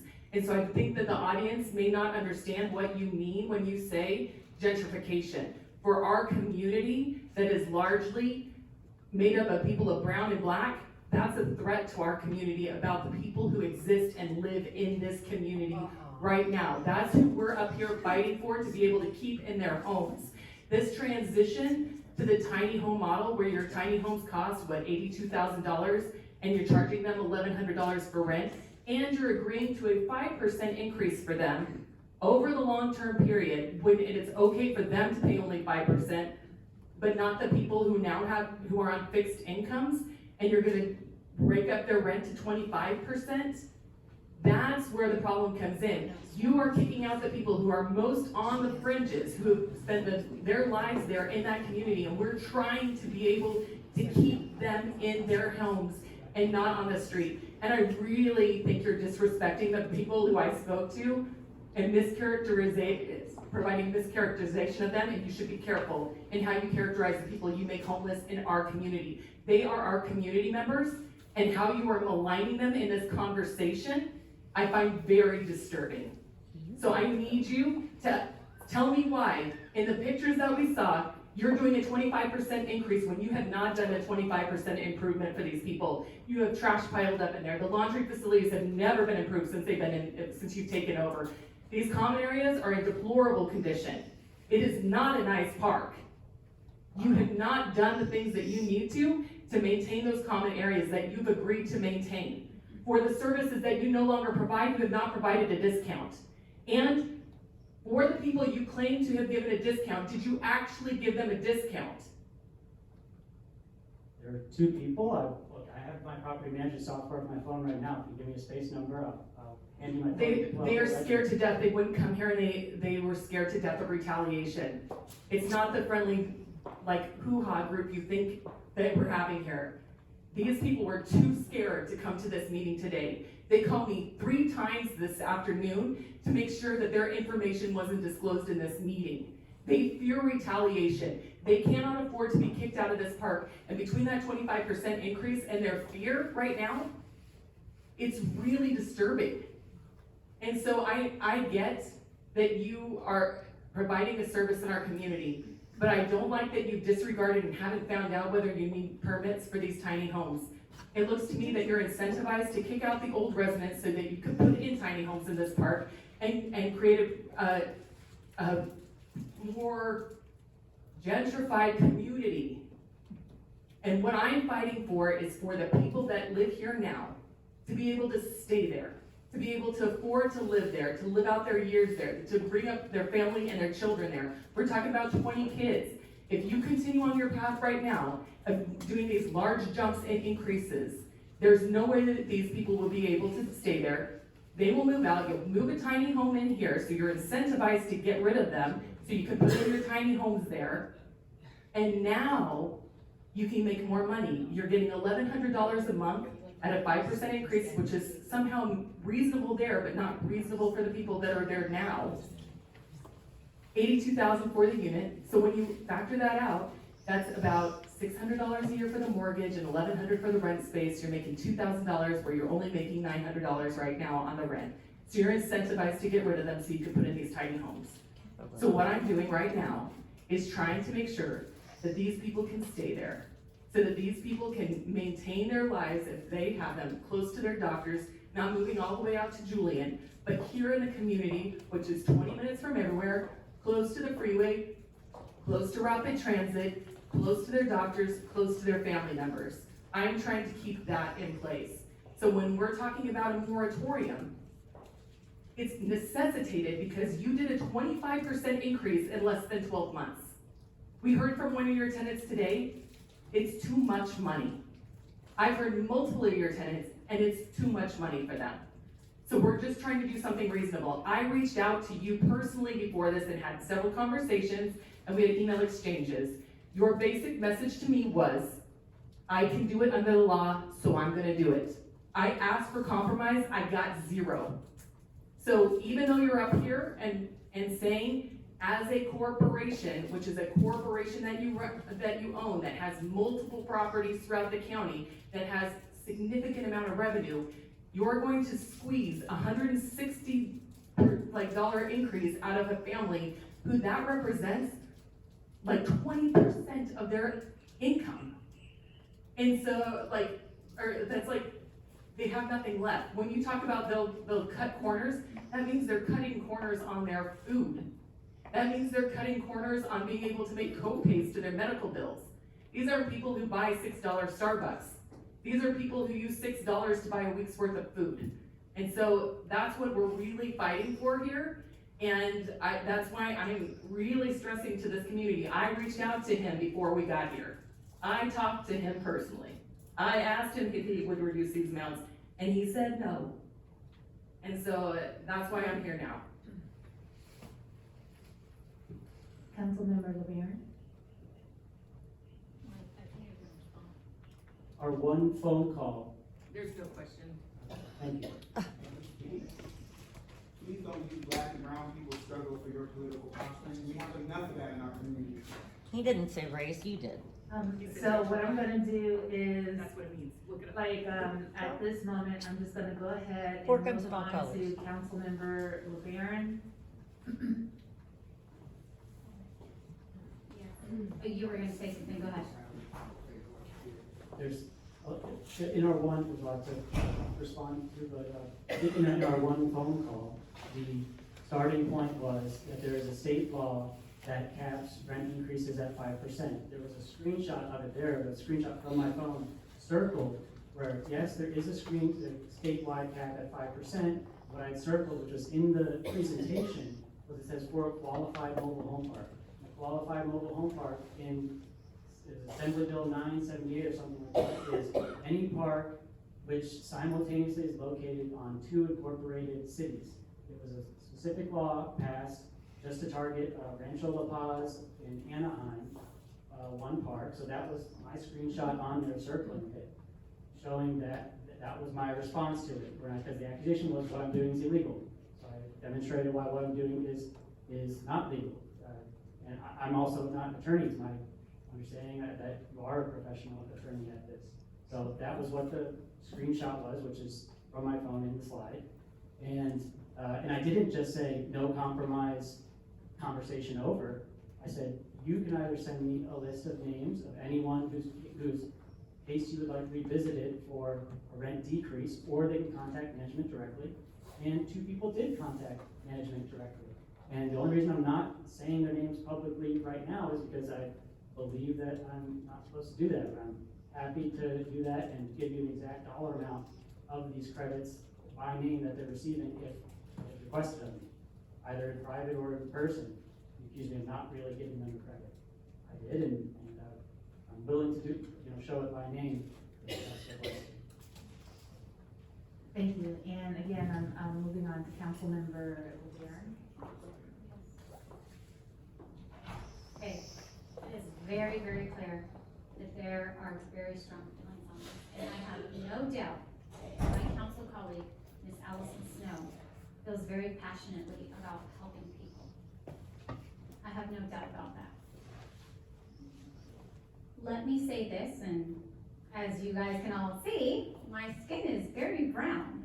I'm actually the first ever in the city of Lemon Grove's history, first ever Hispanic female to be elected into this position.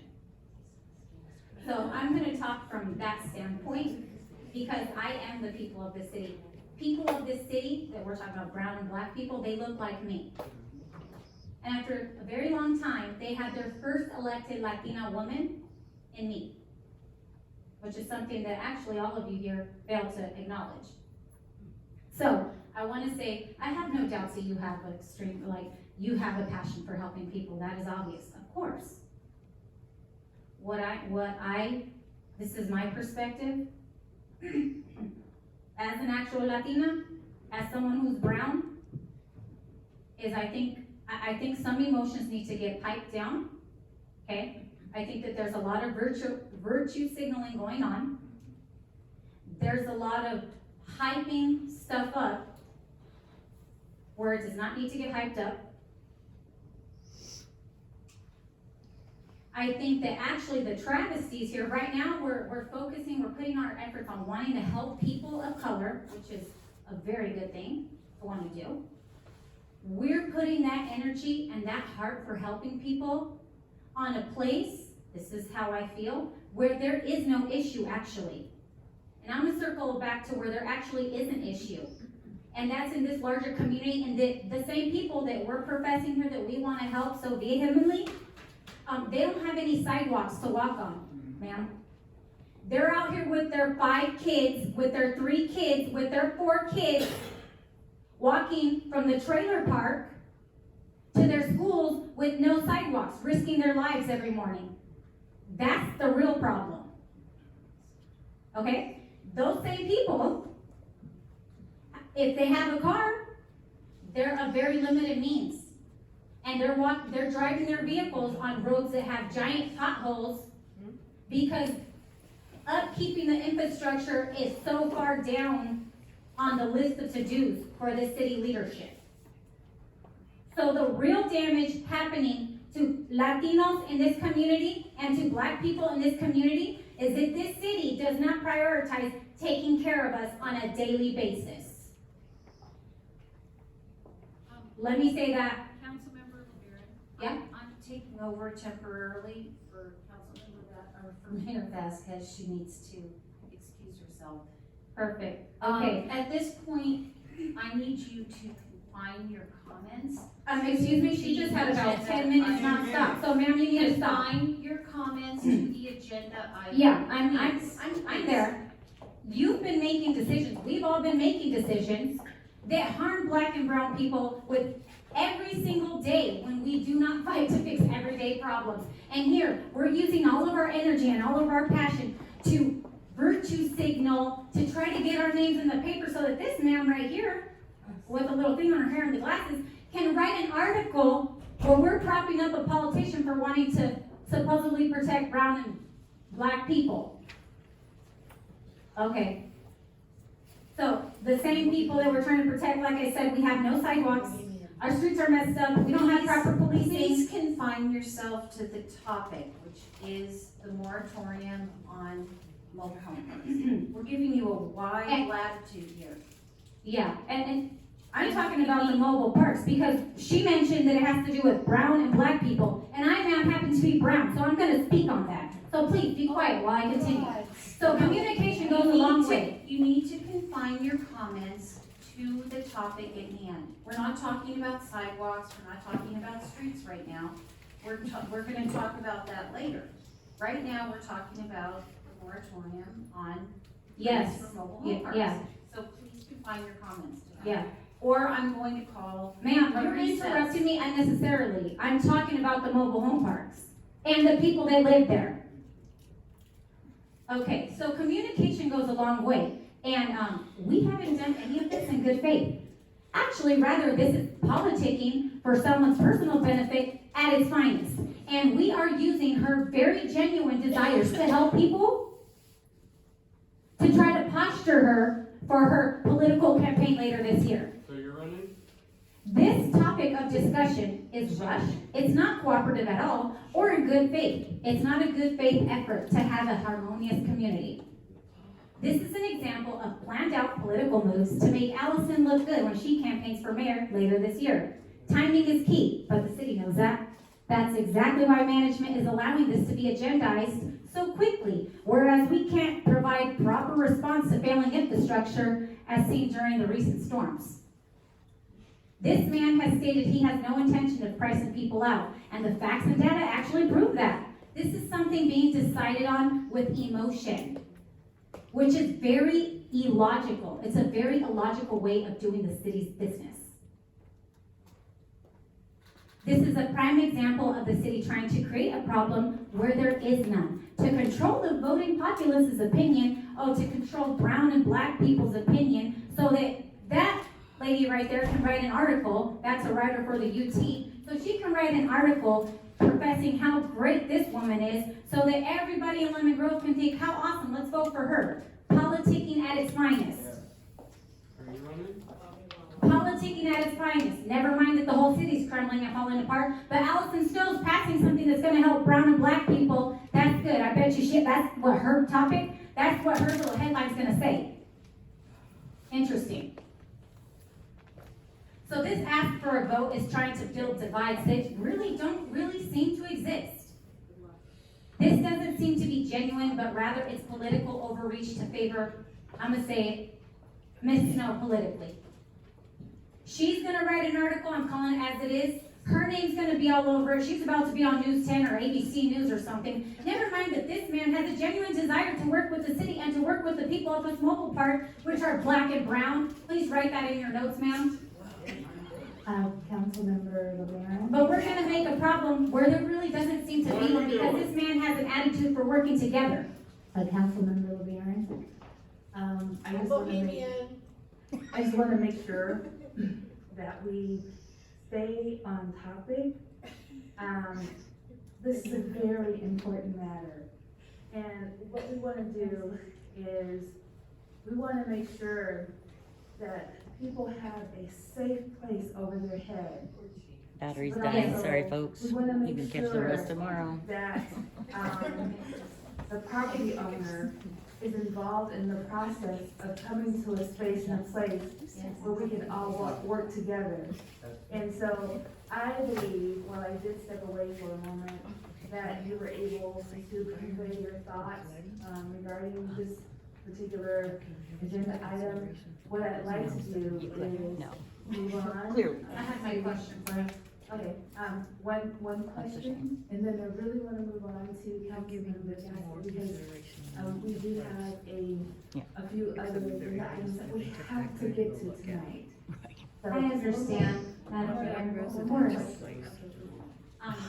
I have two questions, because I haven't asked you one yet. My first question is, Matthew, like I've already said, this seems to be something rushed. This was kind of something that was plummeted on your head. There wasn't really a genuine attempt to communicate with you, to do something in good faith, to see what you had going on over there. This was something that was kind of like, let's just sock it to somebody. Let's put this on the agenda so that the UT has something nice to write about for her. Question. You're not opposed to having genuine conversations with city staff and us and on how we can help people in our city, right, have housing? Correct. Another question, as a businessman, because this is America, right? Okay.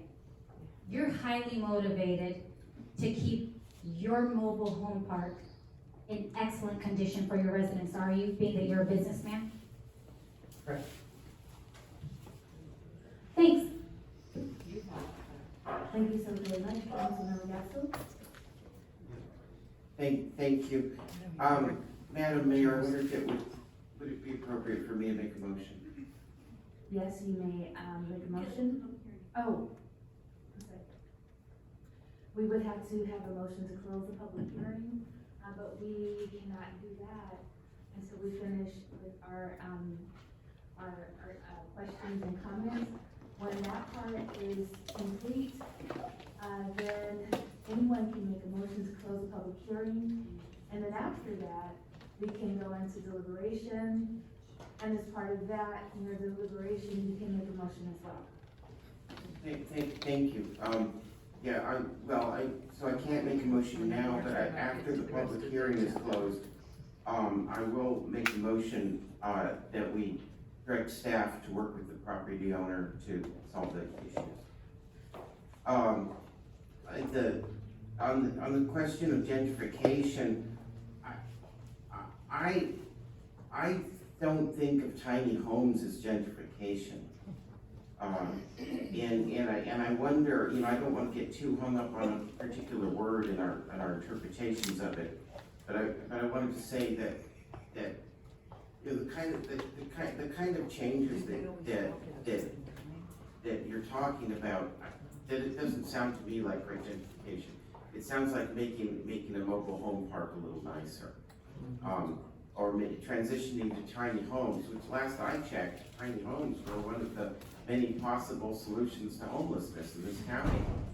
And I tend to think supported housing is probably the more likely thing for most people, but tiny homes are definitely part of the mix, I guess you could say. There are many different approaches to dealing with homelessness, and I'm pretty sure I've heard tiny homes in that context.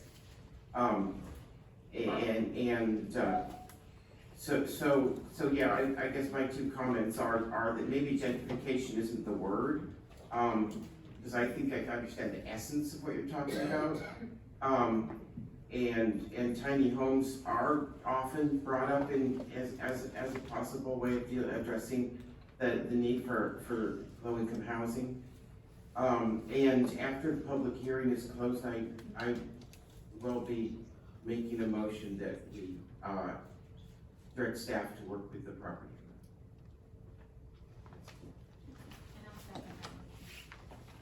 As we do have a motion and a second, we will continue with questions and comments, and I'll turn it over to Mayor Pro Tem Mendoza.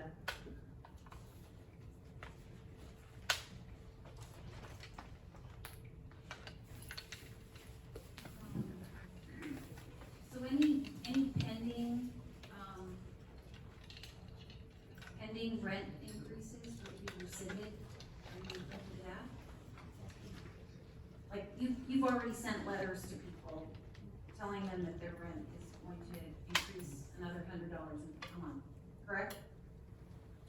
I believe there are pending, so the mobile home park residency law requires a 90-day notice to change a month-to-month tenancy in the park. I believe there is one or two that are scheduled to take effect on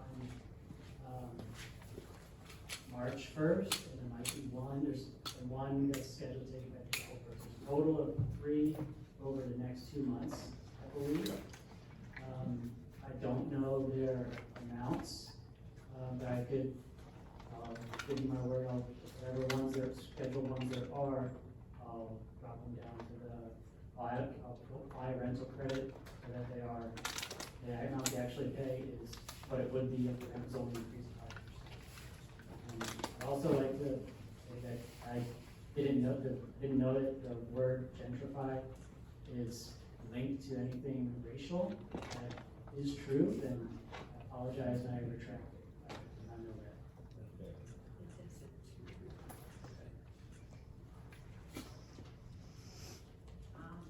Okay, so just to clarify, anyone at the park who's received a rental increase,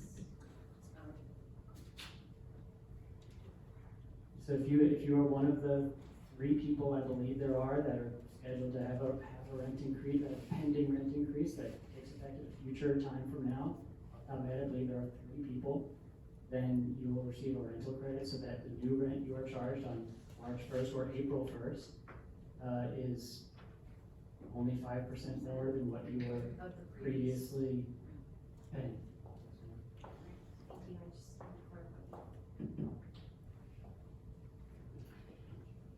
And thank you for finally answering that question, because that was one of my original questions, when I kind of put it out in the atmosphere about time to work with staff, to come to a reasonable agreement, and honoring rates that are reasonable for people as well. And so I'm glad that you're willing to do that, even though you are a business and corporation, in the interest of working with people and working with community. It's commendable.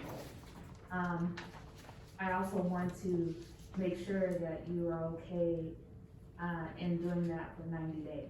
And, and working with staff.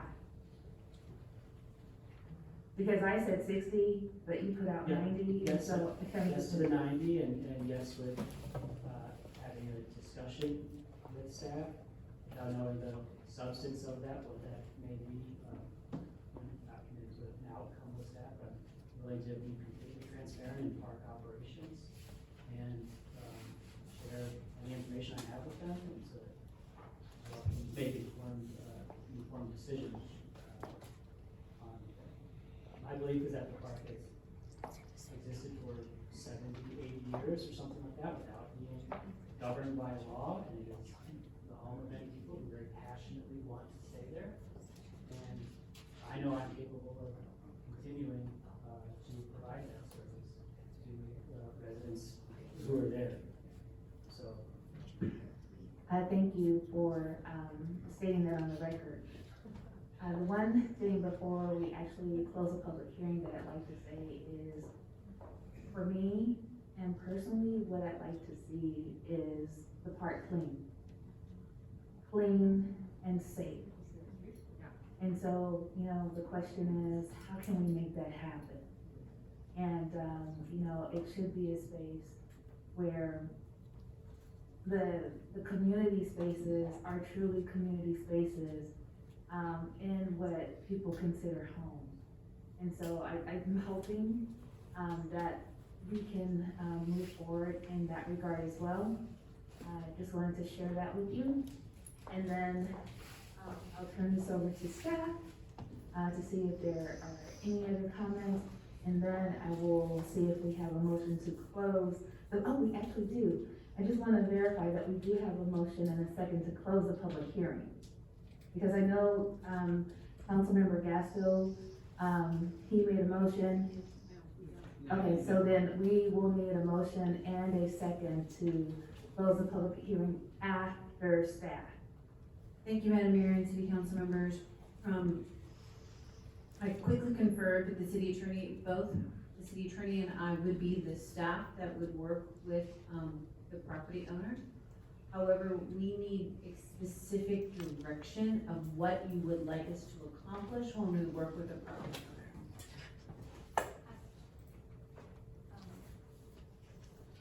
So, for me, I would like to see some type of agreement, and I don't know what that looks like, where the property owner would adhere to the guidelines that are set by the state, perhaps the county of San Diego, where the rent increase would not exceed 5%.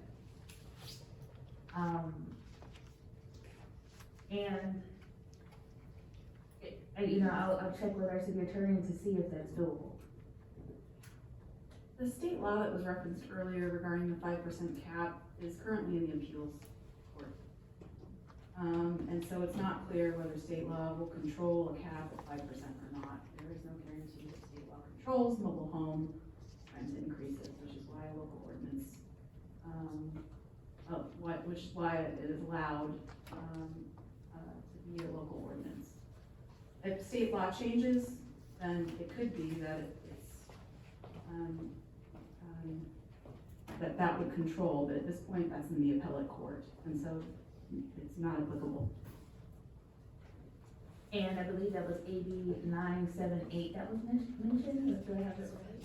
Yeah, that was challenged by Anaheim Estates, and Anaheim Estates sued the state of California because there was no mechanism for a mobile home park owner to challenge a potential increase that's capped at 5%. So the Superior Court in Orange County found that that violated the due process rights of the park owner, and the state of California appealed that, and that's at the appellate level right now. Okay, well, I just want to make sure you understand. I do understand. There is no state law that's necessarily going to cap anything at 5%. And I understand that, but I think that's a place or space that we want to get to, where, there is a cap at 5%. And I know, as I mentioned earlier, that we are a general law city, which means that we fall under the guidelines of the county of San Diego. I'd like to see if staff would look into the direction that the county is going, because we fall under their jurisdiction as well. And we just want to make sure that we are aligned with those that we should be aligned with. I will take a look and see if there are any other comments regarding the direction for staff to go, as we will, I hope, get a full report that pretty much explains exactly where we're going, and working with the property owner to make it happen. I'll turn it over to Councilmember Gaston. Yeah, well, I think it'd be good if staff worked together with the property owner on a plan for making sure that the park is clean and providing some kind of documentation for how much of the revenue collected in rent is going toward improving and maintaining the park. And I'll check and see if there are any other comments here. I'll call on Mayor Pro Tem Mendoza. All right, so you're asking for direction? Well, my direction would be that there's a 5% cap on increase in rent. But how do we do that without an ordinance? Is that even possible? And then why do we just do that for one mobile home per owner? It doesn't cover any other. I mean, Mr. Williams has already expressed an interest in opening a mobile home. We can't hear you. Property because it's so lucrative. Mr. Philbin's collecting about $500,000 a year here already, without a rent increase. So, and not bringing this, I mean, I know you've invested in the property, you said you have, and, but, you know, where's that $500,000 going?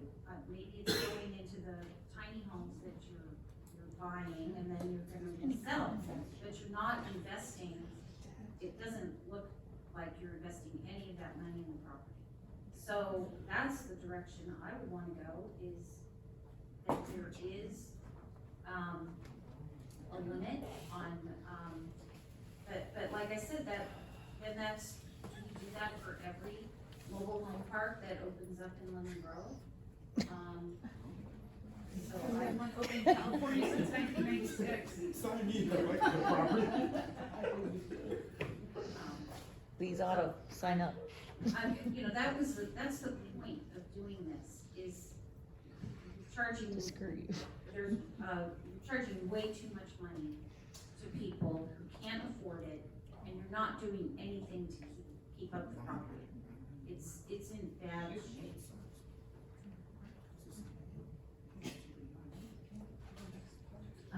Councilmember Snow, and then I will, call on Councilmember LeBaron. So I would, in those conversations, I would, also like to push for a 5% increase, that we determine a mechanism for determining fair rate of return for the property owner. Also commitments to repair the gate at the facility.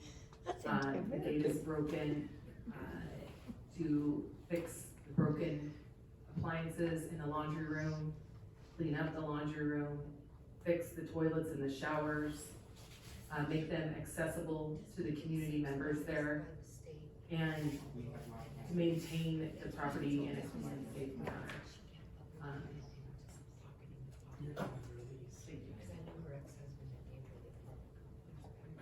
Councilmember LeBaron. Oh, okay, so first I wanna say something. Councilmember Mendoza asked where this private citizen is spending his personal money. I wanna say, how ridiculous is that? Asking a businessman where he's spending his money? You have no rights to know that. Same way we don't have any rights to know how much you make, or I'm sorry, where you're spending your income that you get from whatever job you have or had at one point. It's none of our business. This is America, not communism. People have a right to make money and then spend it however they want. How ridiculous of a question to ask this man where he's spending his money. Also, actually, this is a question that you, Councilmember Mendoza, should be asking. And that's, where is the public's money going? Because that's the only right you have to ask of where the money's going. Where is the $500,000 in public money going that is supposed to be getting used for broadcasting these kinds of meetings? PEG funds, as one example. Ma'am, the audacity. Ask where the public's money is going. Councilmember LeBaron, I really want to stay focused on this topic. We're so close. Yes, And we're giving staff direction in terms of where they need to go with the property owner. Just know that the property is owned, it's a private venture. We are government. But what's really great in this moment is that as a private property owner, he's willing to work with us to ensure that we can come up with an agreement that will work for everyone. And I don't know what that looks like. I will lean to staff to utilize the time with you to really develop exactly what it looks like and bring that back to us for a decision. So at this point in time, I hope we provided enough. Ma'am, I'm not done. I'm not done. Ma'am, I'm not done. You interrupted me. Yes. Everybody else has been able to speak. You need to let me speak, ma'am. This is my right as an elected official. So what he wants. I think that if we continue to belabor. We're not belaboring, ma'am. Yes, because no. The whole purpose. What we're doing is that we want to work with this man, yet we're asking a private citizen to give us answers to stuff that's none of our business. Meanwhile, we're not asking where the public's money is going, which is actually all of our business. What we're actually doing is we're wasting the public's time and dime, because we could be telling them, we could be telling city staff to be The whole purpose. Like the storm drains, everybody was here complaining about the storm drains and how it has affected their life greatly. That's what we need to be telling staff to work on. Not asking this gentleman where he's spending his personal money. 5-minute break, thank you.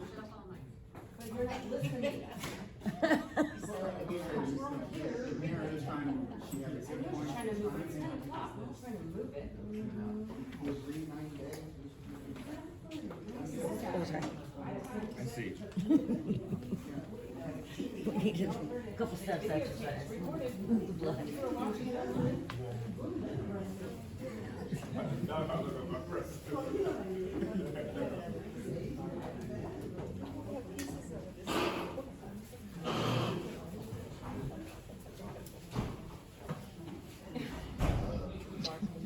Didn't think you were gonna be here this long, huh?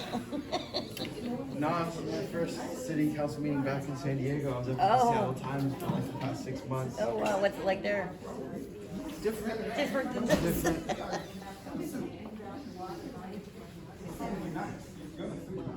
I heard it's not always like this. No, it is. Oh, it is? Oh yeah, 100%. I'd say 80% of the time.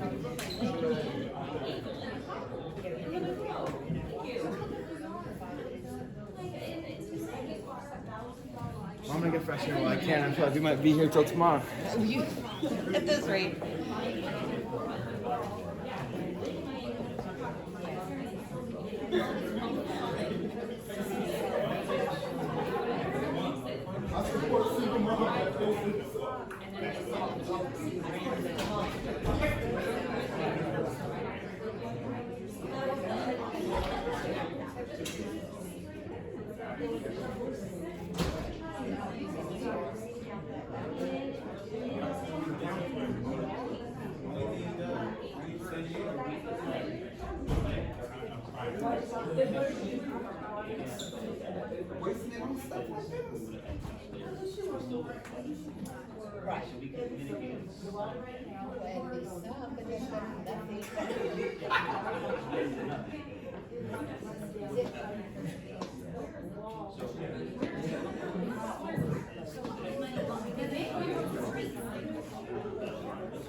It's only 8 after